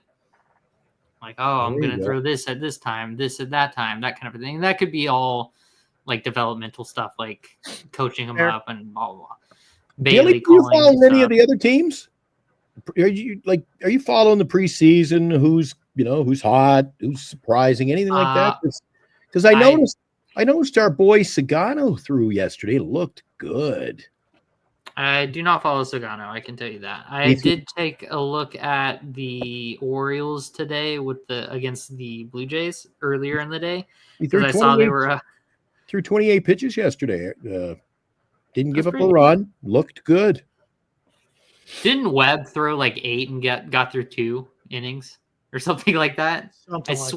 I swear he threw like 8 pitches and got through 2 innings. Yeah, and he'll still throw 6 and they'll pull him into the game. It just he's an anomaly. He's good for his 41 pitches today, Eric. I think we got to remove him from the game. Top of the 4th. So Kuiper was talking about it, Dilly. Said he watched him. Looks like he's getting that changeup over, which is good. That'll be good. Huge, because he needs to get something like that. And they're talking about Ray, and I saw this before they even talked I think I know what you're gonna say about the changeup. Yeah. Now he's got a changeup, and that could be deadly. That's gonna play off of his that pitch fastball. mix a lot better. Yeah. Yep. So he can throw that. I know it's a really hard pitch to throw because you gotta have like big hands or like strong hands, long fingers, like stuff like that. But splitters, I think that if Kyle Harrison could figure out how to throw a splitter, that would be sensational because it'd play off of his fastball incredibly. Because it looks like a fastball coming out of the hand. It's harder than your slider, but slower than your fastball. Yeah, I know. But it has that sink. So if he could figure that out, that would he could barely control a fastball, let alone It's just a change of pace. Yeah, that's all. No, absolutely. I'm just talking about his ability to command. Yeah, that's gonna be here's the thing. That's contingent on him throwing hard. So, it doesn't matter unless he throws hard. And I get a little worried because he's already behind the 8 ball. You know what I'm saying? All these other guys have already thrown. He's got to get his arm strength. He has to have, a decent spring where he's getting some work in.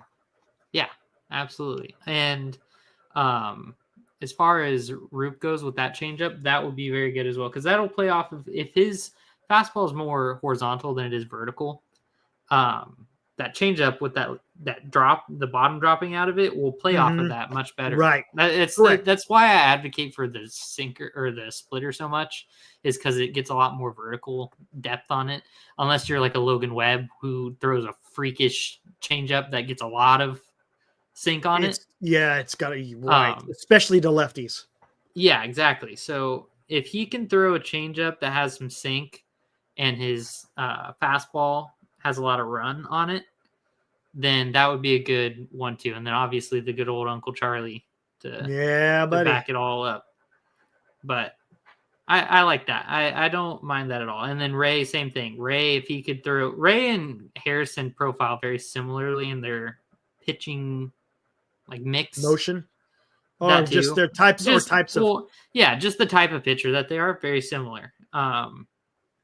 They have similar pitch mixes, just very similar in a lot of regards. And so I think him getting a changeup as well would be just as good as it would be for Harrison.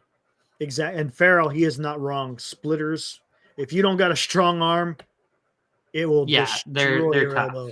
They are. You got to have that. You got to have the build. I don't know how Tim was able to do it, but he was able to freaking throw it. And he threw it well. Yep. They're good. They're very good because you throw them hard. That's why you throw them hard. You have to have big ass hands and throw them hard. Yep. Correct. So Senior, Harrison, I think he's supposed to go after Webb tomorrow, right? If I'm not mistaken. That'd be cool. I think so. I think Harrison, he's supposed to go. If he doesn't go tomorrow, I'm gonna get a little concerned.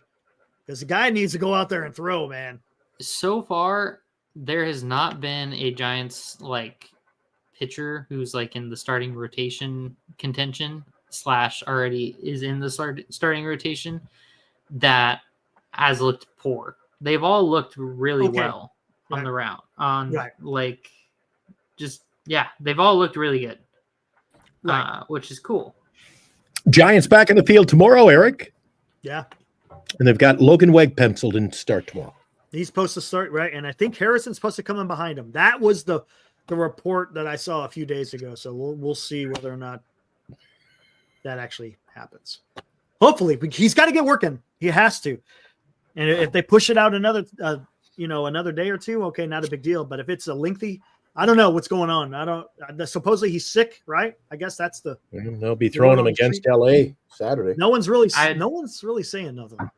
No, and if it's like a flu's thing, because that's been just ripping around. Yes, they say this is the worst flu in years. Stand by it because I had it and you had it for like a week, right? It sucked so bad.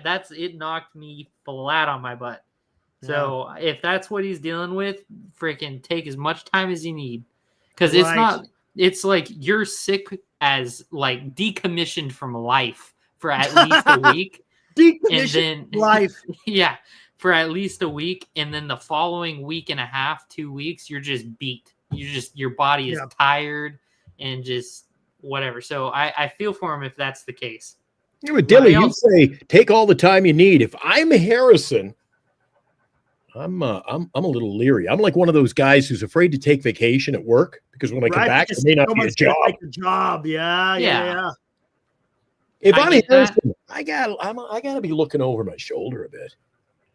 You've got to you've got to ride that fine line of having that thought, but then also being like, well, I'd rather go out and pitch at 100% than go out and pitch at 70 and feel like crap and then not give it my best. And then that's a stain on my report card.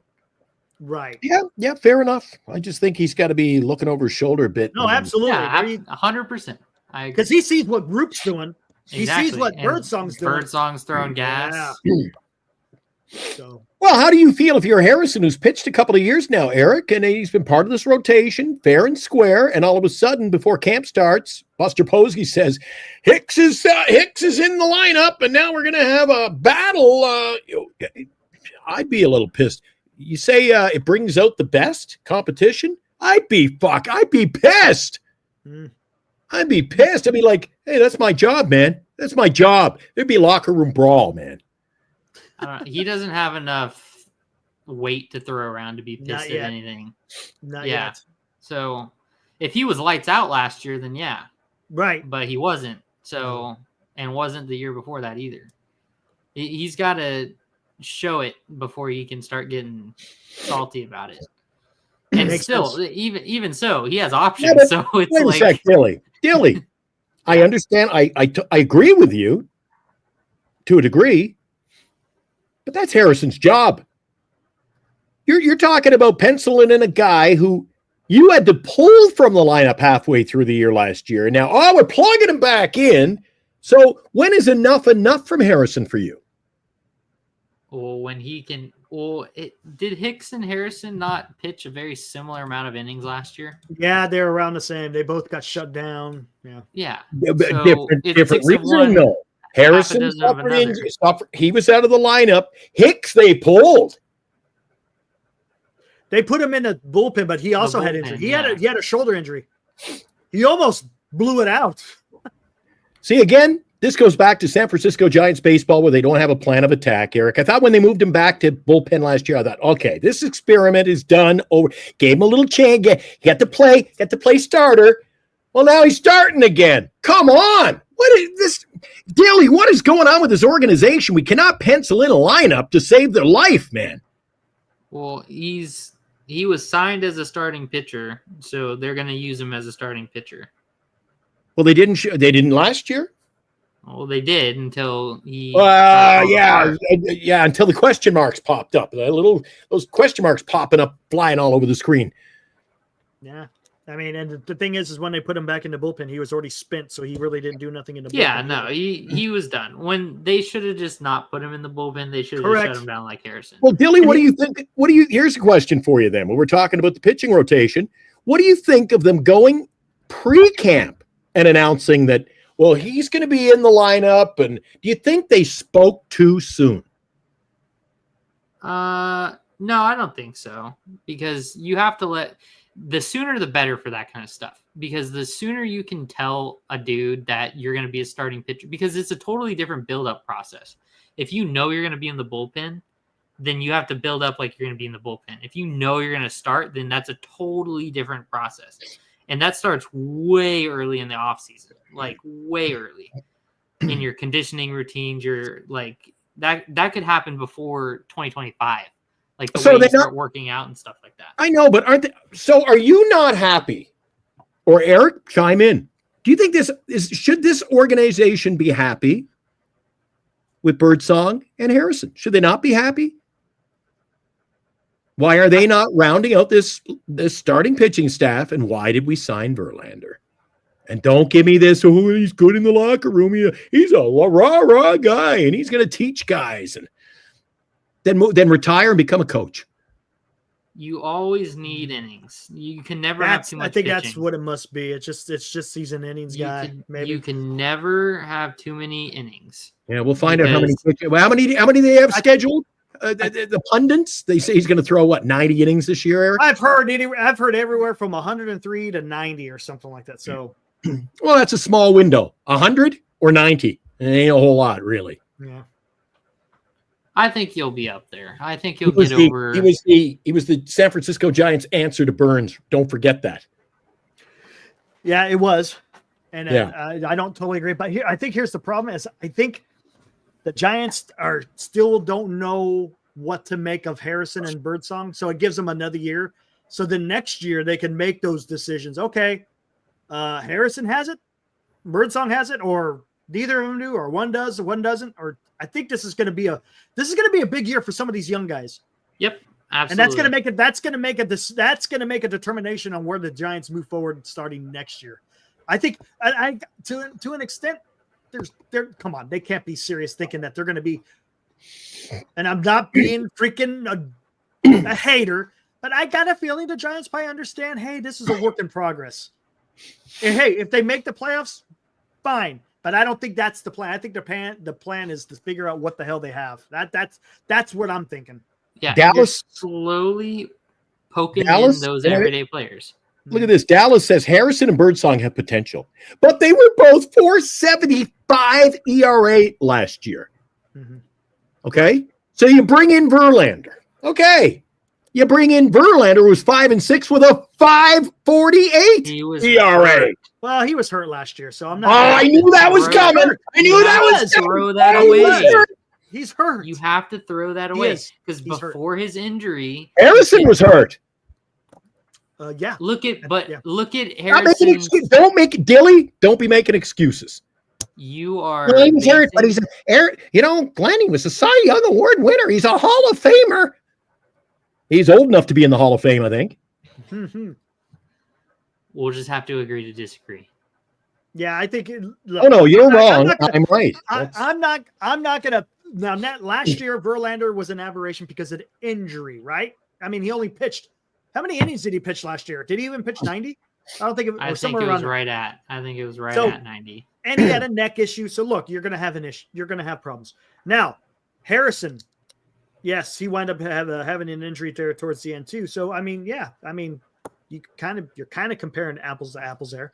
Do I think Verlander is going to have a 5 ERA this year? If he doesn't have injury, no, he's probably going to be high threes, low fours. I think. Really? I think he's 4.75.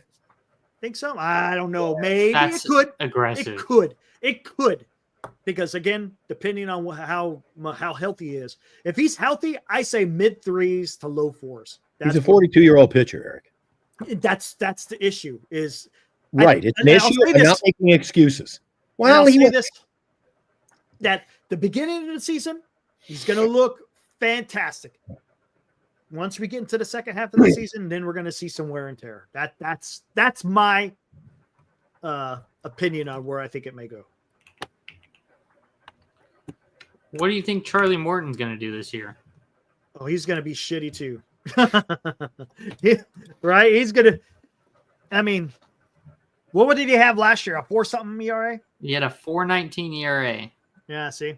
And pitched 165 innings.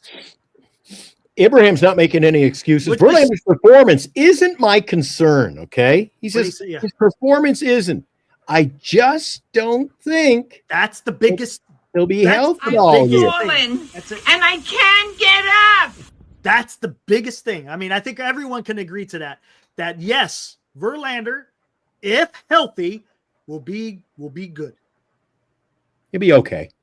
Right? Think Stop it, Eric. Stop it, Eric. I think it will. If he's healthy, that's the biggest issue.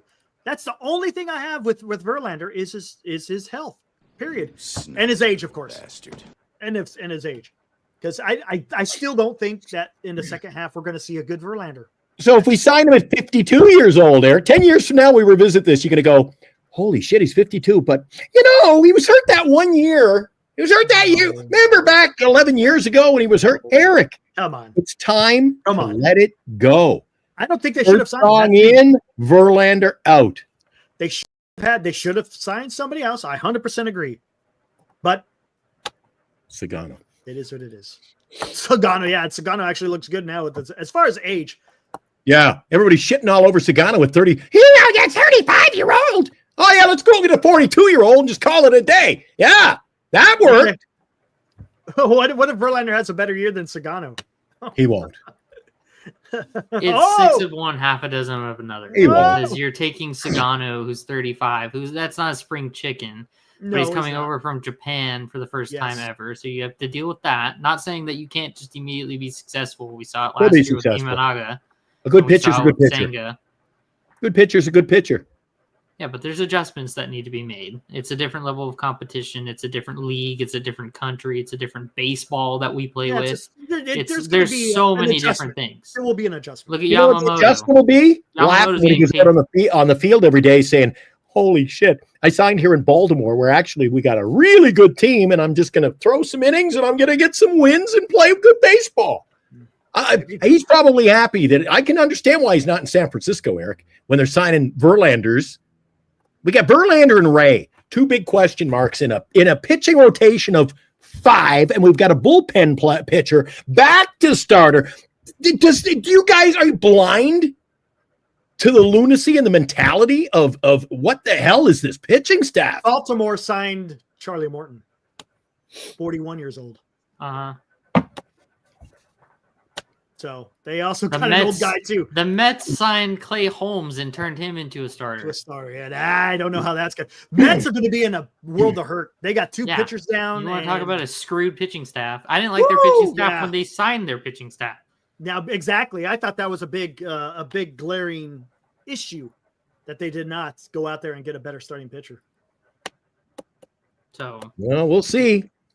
You want to talk about it'll be fun, man. That's what I love. Dilly, this is why I want to see our draft night unfold the way it will. I know it's going to be a blast, and then we're going to start to see real baseball, and then we can come in here and we can debate and we can fight it out and men against boys here some nights. But about any of the fantasy baseball that's going to take place in that league whatsoever. Once the season starts, then we get a handle on what we're talking about. Yeah, true. Yes, I can't wait, man. I always say it takes about whatever you're going to have. It takes about 30 games to see. Mm-hmm. Right. You get 30 games into the season. Once you get 30 games in, then exactly. That's about where you're going to start seeing what you're going to have. Correct. Senior said, "Who am I taking at number 1?" No, in the first round. Yeah. It depends on who's available. Yeah, that's true. I cannot mock draft for this league. I refuse to do it. There's none point. There's no point. It's a good idea to do it just to see where the first few rounds on who. Again, people hope in the first say 5 rounds. It's just whoever's to a certain extent the best player available to a certain extent, right? I might pencil in 4 or 5 players I really, really, really would like to get. Yeah, and then run a mock draft and see where they fall. Yeah, just to get an idea. Oh, this guy's going around the 5th. This guy's going around the 10th. Yeah, whatever maybe. So I don't come in the second round, pick somebody who would have been gone in the 7th. Now, usually the first round's kind of to a certain extent a little easy. It's when you get into the later rounds that's where you gotta really see what's left and piece stuff together. It's gonna be an absolute Hindenburg disaster. Just a hydrogen bomb falling out of the sky. Who took Flores last year, Dilly? Who took Wilmer? Did anyone? Not me. I don't think anyone. Somebody did. Somebody took him, released him. He was a free agent. I picked him up. Then I traded him, I think, to Dan. Did I trade him to Dan, or I might have just released him? To believe that you traded him to anyone, considering he was hurt most of the year. Oh, I don't know. What's up, J Money?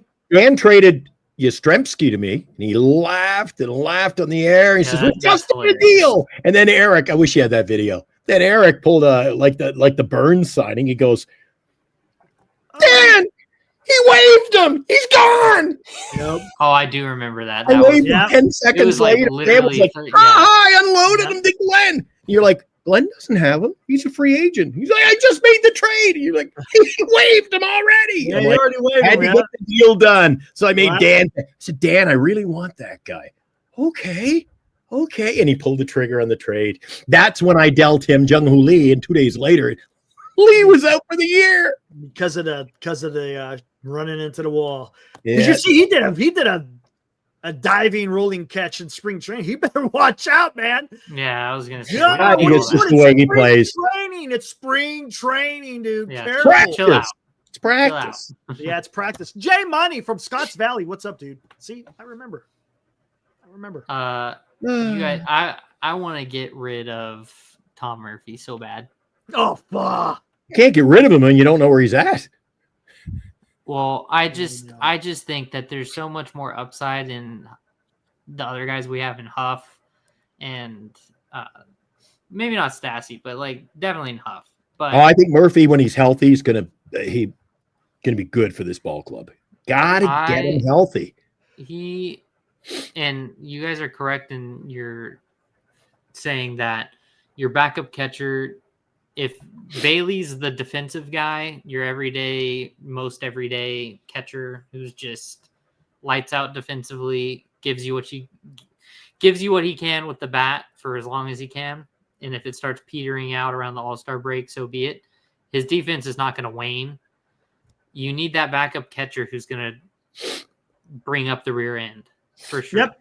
You got to have that backup catcher. Dilly, you're so high on Bailey. He was my catcher last year in the fantasy league.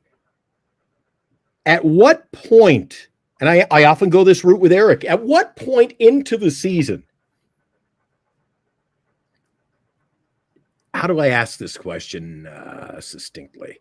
At what point in the season do you want to see him hit a certain batting average to say, okay, I'm quite happy and content with where we're sitting? So what I'm saying is if he comes out of the gate and April, May, so June 1st, I go, Jesus, he's batting 306 or 206 rather. 306 would be a blessing. 206, you're going to go, oh, I'm happy with that. No, I wouldn't say that. But here's my thing. Or on the other side of the flip side, do a 180. At what point in the season do I ask you the same question? You go, yeah, I'm a little concerned, Glenn. Here's the thing with Bailey is it's actually a few different things. He is such a white whale when it comes to his behind the plate presence that if he bats 200 his career, that glove that he has, it's like a Molina type of thing. It's like he's so good behind the plate that his bat. But is he? Yes, absolutely. All the Giants fans for 2 seasons now, a season and almost 2 seasons. I think they've fallen into a trap. They're talking him up. Oh, he can throw runners out like crazy. He didn't throw a lot of runners out last year, Bailey. That's not. Bailey. Well, first of all, I don't know what you're talking about. And second of all, he won a Gold Glove last year, so it was a consensus that he was the best defensive catcher at his position in the National League. As far as throwing guys out, he did not have help from his pitchers. You got to have help from your not pitchers at all. to be able That's to like get an guys RBI stat. It's like RBIs. You can't fault a leadoff runner for not having RBIs. That's all right. Again, I ask you, Dilly, are you content having a Gold Glove catcher who bats 200? Yes, if it is to the caliber of Bailey. Not. Baseball is too. Your catcher, historically, catchers have never been your most prolific bat in the lineup. They're not. That's not their thing. Their thing is to call a good game and be fantastic behind the plate. Now, if you get good production from them, that's fantastic, obviously. Right. But they're not conventional. You need the thump from your first baseman, your corner infielders, that kind of stuff. You need they pick them up. See, I disagree with you to a point where you can have a catcher. If you want to have a nice season and say, rah, rah, I'm a big fan of Bailey, and he pitched a good season for us behind the plate. He was catching everything and framing those pitches. You're a rah, rah kind of guy. But unless you have a catcher who can hit, that will decide the good teams from the bad teams. See, all the catchers who have traditionally, in my lifetime, and that's going back a while, the teams that had a catcher who can hit were winning ball clubs. I don't think that your catcher's ability to hit is what makes or breaks a team. I think 100% that if you have a great defensive catcher who calls a great game, your pitching staff benefits significantly improves. And Well, what that is more wait a valuable second, than anything. hold on. Okay, so Eric, jump in here. You can argue with me too, Go for it. So if it had such a significant impact, why were we not a 500 ball club? If he had that kind of an impact on the pitching staff, then why aren't we hitting? If he has to win, then why are we not winning? We had 30. What was it? Over 30 one-run games that they lost, right? Yeah. What happened? They didn't score enough runs. Yeah, they lost. Yeah. Why? Because we don't have a catcher who can hit. No, not even kind of close. You can't hang everything on him. You can't You can't put hang the entire team on. No, but I'm saying that's a factor. You can't sit there and go, we're not driving in enough runs. I go, well, we don't have a catcher who can drive in runs. He doesn't get any hits. And then you got McCray. We got people in the chat who come in here. Dilly. People come in and say, oh my God, I love that McCray. Well, he strikes out 40-some% of the time. You got it. You can't stop. You can't play the game with your heart. You got to play with your head. You got to get the best players, not the best catcher, the best all-around player. There is concern. Dilly, are you not concerned about the comments that you heard from Mike Krukow? Regarding claims he goes, all the other players on the team, they finish the game. What do? The game's over. They don't go home. They go to the bat. They're in the batting. That was last year. Right. And where is he? Oh, he got in his car. He goes home. Yeah, that's not good. He said he's lazy and he's overweight.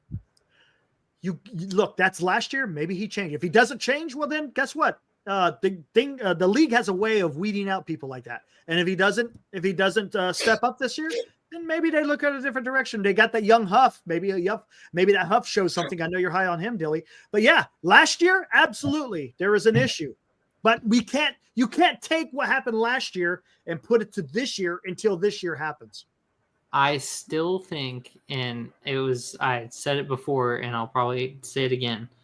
I still think that he got screwed up more than we give him credit for when he got concussed twice. I think that really jacked his bat up because I don't know when in the season those happened because they were close to early, close in time to one another. May. Yeah, so I don't know. I really truthfully believe that contributed greatly to his decline. I think he wasn't right with that. Same thing that happened to Rizzo. I think it lingers a little bit. You might feel fine, whatever. He also went and switched his helmet. He went from using the traditional mask to using the hockey mask, like Posey. Got dinged up and then switched it over. And then he switched back. Right. And then he had that neck thing for a while too. Yeah, I think he was. Oh my God! I think that screwed him up. It's 101 Dalmatian night. How many more excuses? It's the mask. It's not excuses. It's his weight. It's his laziness. It's the guy better produce this year. You act like he's a garbage catcher. He's not a garbage catcher. He's great catcher. What does he do? You guys all say he frames pitches. He frames. I don't care. I don't think it makes that. He did not. His framing pitches at the end of the year. How many wins did that? A lot. Enough to get him a. We're a team that only won 79 games. If that won us 10 games, we were a 69 win team. So do you want Bailey that's to how bad have we are, Eric. 72 WAR and just be the guy? Like he can't win if he had any more. Like you're asking him to do too much. His job description is catcher. He catches the ball very efficiently. It's not hitter. Come on, Gilly. Jung-Hoo Lee is center fielder, but I hope he bats 300 this year. He's not out. He doesn't play center field for both teams. No. He's a catcher who can't hit, or has proven he can't hit. That catcher is one of the most difficult positions to play, though. So I mean, you got to look at it. All right. Catcher. Where's my question to you both? It's not easy.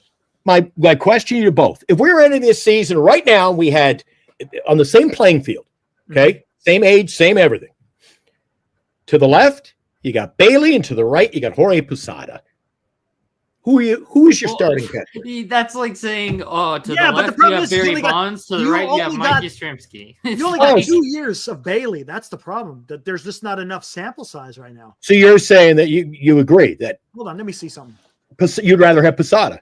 That's an unfair comparison. Hold on. Why is it unfair? Because Posada can hit?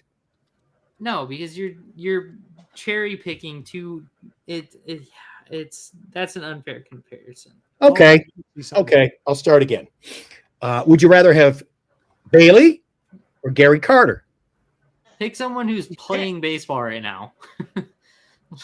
Bailey Put them up against catchers who can hit. Gary Carter, hell of a catcher, but he could hit. A catcher who can And hit what right happened? now The New in York league. Mets.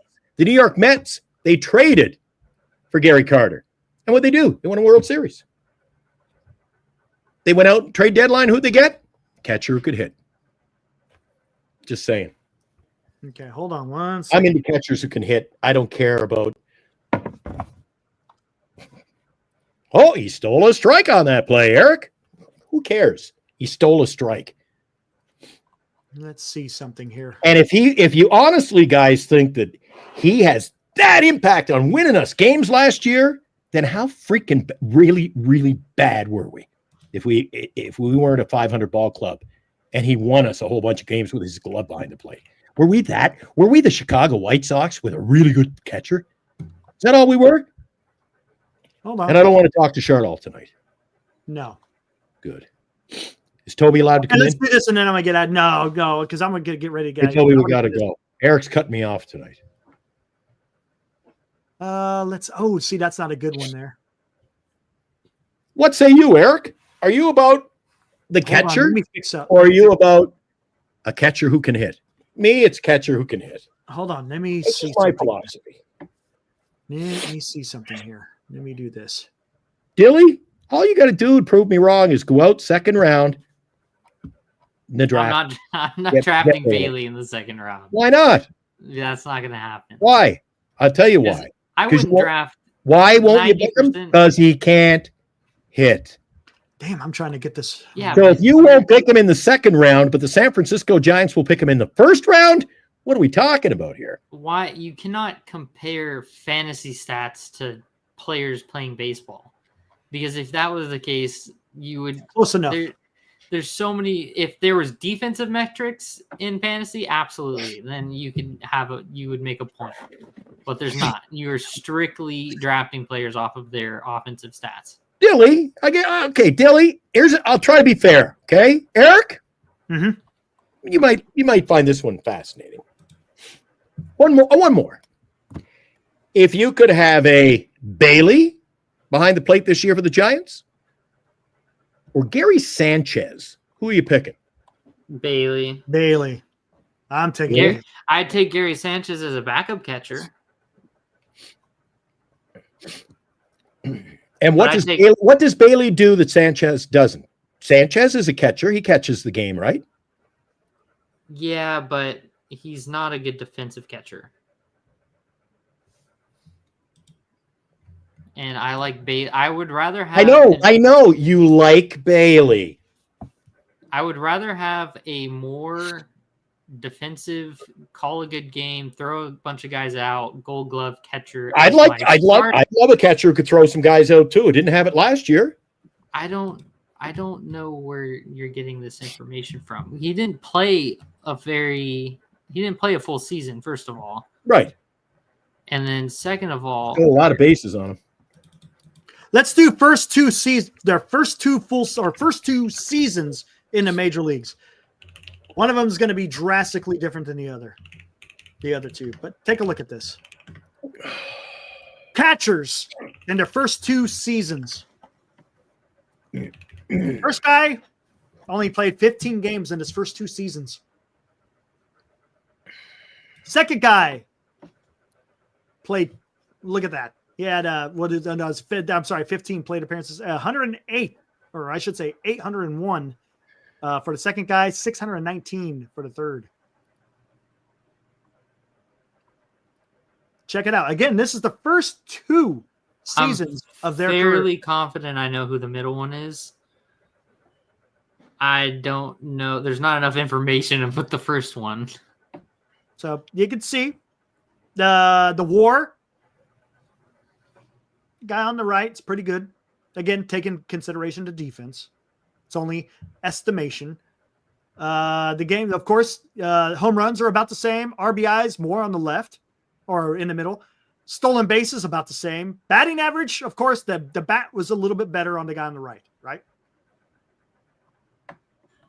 But here, let's take a look. Who are these 3 guys that are first 2 seasons? Yeah.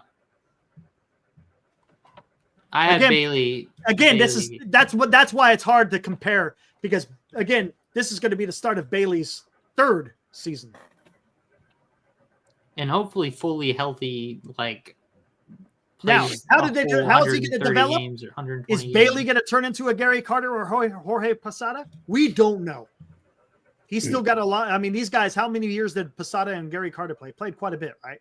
So we'll have to see how this plays out. Again, it's hard to make a judgment on these guys so early in their career. You could have said Jorge Posada was an absolute freaking train wreck. You could have said Gary Carter would have been a Hall of Famer. And guess what? He wound up being a Hall of Famer. Graham says, Dilly, would you rather have Bailey or Austin Wells? I still think Bailey. Of course, because you're a Giant fan. You agree with this statement? Rick says Will Smith is a better catcher than Bailey. I think that Will Smith is better, well-rounded than Bailey. More absolutely. Why? Why? Well, yeah, What gives him that advantage? He can hit. Yes, he can hit. Confirmed. Exactly. I didn't say that Bailey's the greatest catcher of all time. No. I just said that he's a white whale when it comes to his defense and his glove, which is something that you don't trade white whales. You don't get rid of those kinds of guys. That's why do you think now? And to be fair, this person who I'm about to say is not a white whale, but it's the same reason that guys like him still play baseball, like Chris Taylor for the Dodgers. Why does he bat 120 and still have a Major League Baseball job? It's because his defense is incredible, or he's versatile, or he offers things that other players cannot offer. That's fine, Dilly. Then go sign me an everyday catcher, and Bailey can be our backup if that's what he brings you. If he plays that exceptional defense, then you just said that. Why the exceptional defense? If you can do that and can't hit, then sit on the bench and we can use you once in a while. I don't think Bailey's an everyday catcher. I would rather an everyday catcher be incredible for the pitching staff and then get what you can with the bat than the other way around. Well, this is the hater coming out of me then. You're talking about a catcher who's going to just win you games with his glove when I don't even think we have a quality pitching staff to begin with. And we don't have the first base. Was it you? Somebody just said a little while ago, got me all wound up, talking about you got to get the ball. You got to get production. We're not going to get enough production at the first base. This team's weak, Eric. No, when you whittle it down, and you take an honest to goodness look at this lineup, this is not a good ball club. But I don't hang. The thing is, I don't hang everything on Bailey's head because there's other holes that. I don't either. I'm just saying I'd trade him in a heartbeat. I'd move him. We could get a good deal, bring in some quality players here, there, help us out all the way around. But if he's that bad, what are you going to get for him? Exactly. See, so.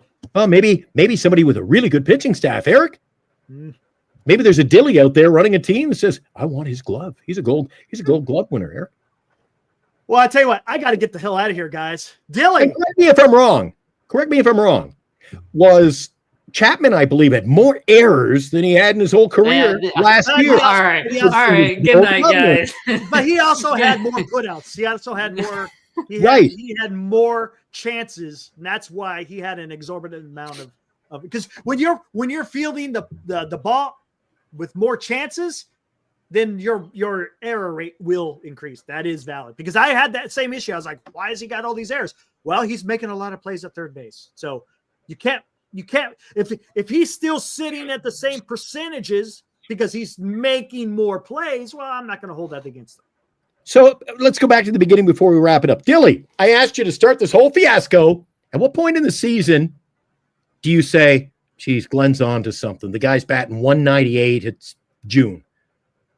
Eric, would you come on and be honest? And would you go, Glenn, we have a problem? Yeah, I would say you have a problem. We have a 200 catcher who's not winning us 15 games with his glove. 100%. That is going to be a problem. And the Giants may have to look. If they may, because that ain't 200 is not getting it done. No, and if this was a World Series if Bailey was your ace, your all-star catcher behind the plate who could frame pitch and do all that catching stuff, right? If he was with the Dodgers can afford to eat that. Okay, we'll suffer at the plate because look what we got at the Eric.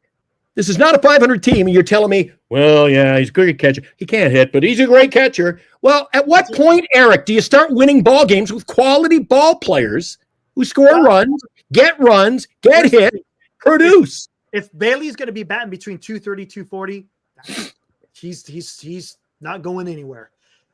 Now, Kuiper said on the show he would like to see him bat 260, maybe 270. Now, if he's batting 260, 270, boy, you're getting something out of that. You're getting something out of that. Because I don't know who's going to be hitting 260, 270 on this team other than Jung-Hoo Lee, maybe Ramos, maybe Fitzgerald. But yeah, if he could bat that, that would be fantastic. But no, if he's batting was up there as well last year before he started. But if he's batting 230, 240 and he's playing quote unquote gold glove catching, I'll take it because other guys can make up for that. Yeah. Dilly, do you not agree with me the fact that our first base situation has to be the worst, one of the worst in all of baseball, where we got two guys platooning? It's hard to look at. Who aren't even starters on other teams. You got two guys platooning. You got two guys who aren't starters. There's no production there. Then you got no production at the catcher position. I mean, you can only whittle it down so far, and you go, you're not going to win ball games this way.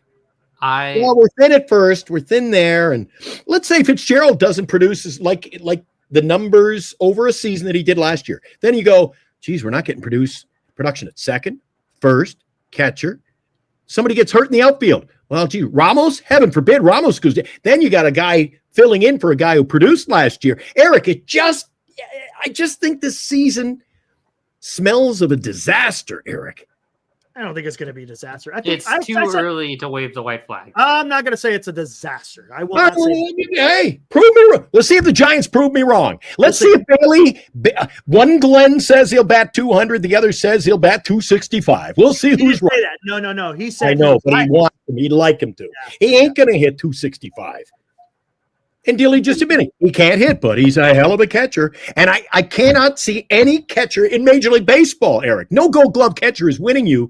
Well, he helped us pick up a dozen wins this year just on his glove. No, he wins you a dozen games by knocking in runs and hitting walk-off home runs and doing stuff at the plate. I wouldn't say catchers are a dime a dozen, Eric, but there are only 30 starting catchers in Major League Baseball, right? You got 30 players in the world starting in that position. Then they're all good. They can all catch. No, not necessarily. There's some guys out there that are absolutely Tom Murphy. Tom freaking Murphy. Tom Murphy is not a starting catcher. I said there are 30 starters in Major League Baseball. And if you were saying Bailey's the best with no bat, then what does that say for the game of baseball? He won a Gold Glove. I mean, it's something, right? It's something. So he could catch.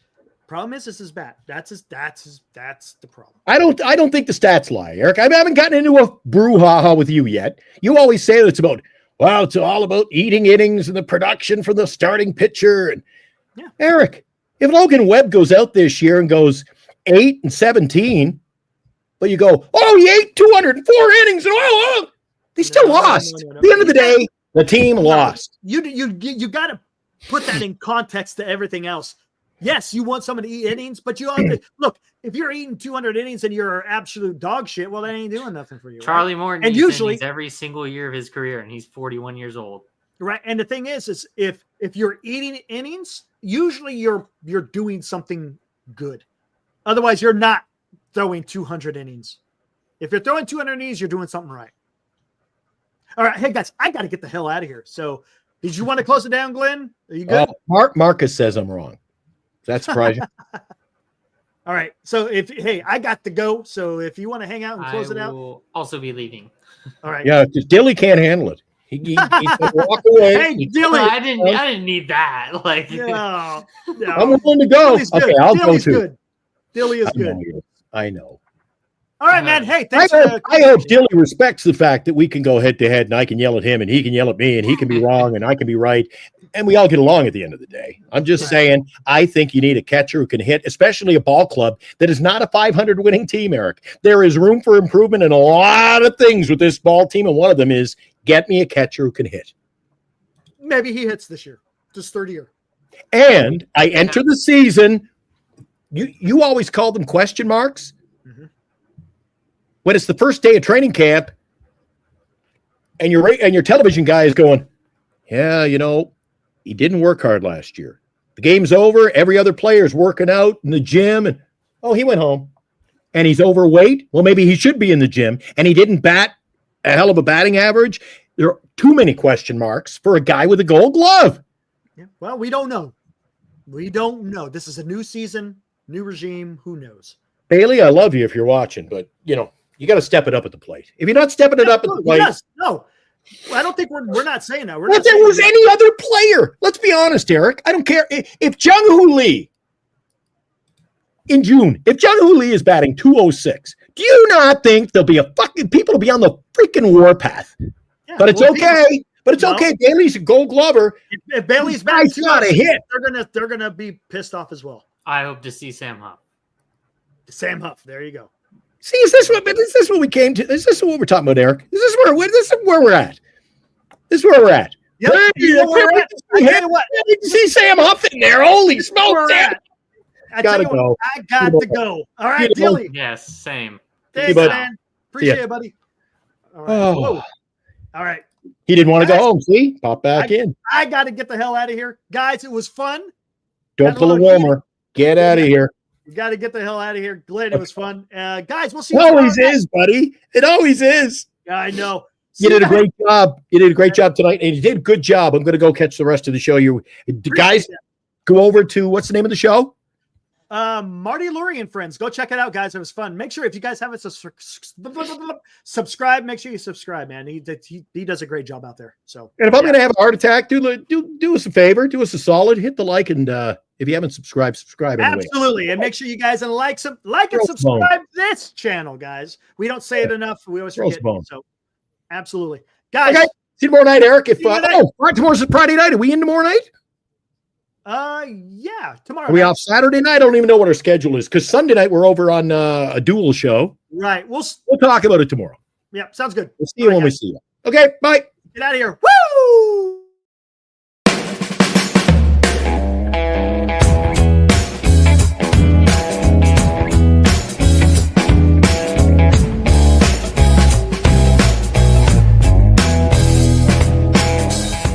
You've been watching Giant Sports Talk Live with Eric and Glenn, a Northern Lights Entertainment Broadcasting production.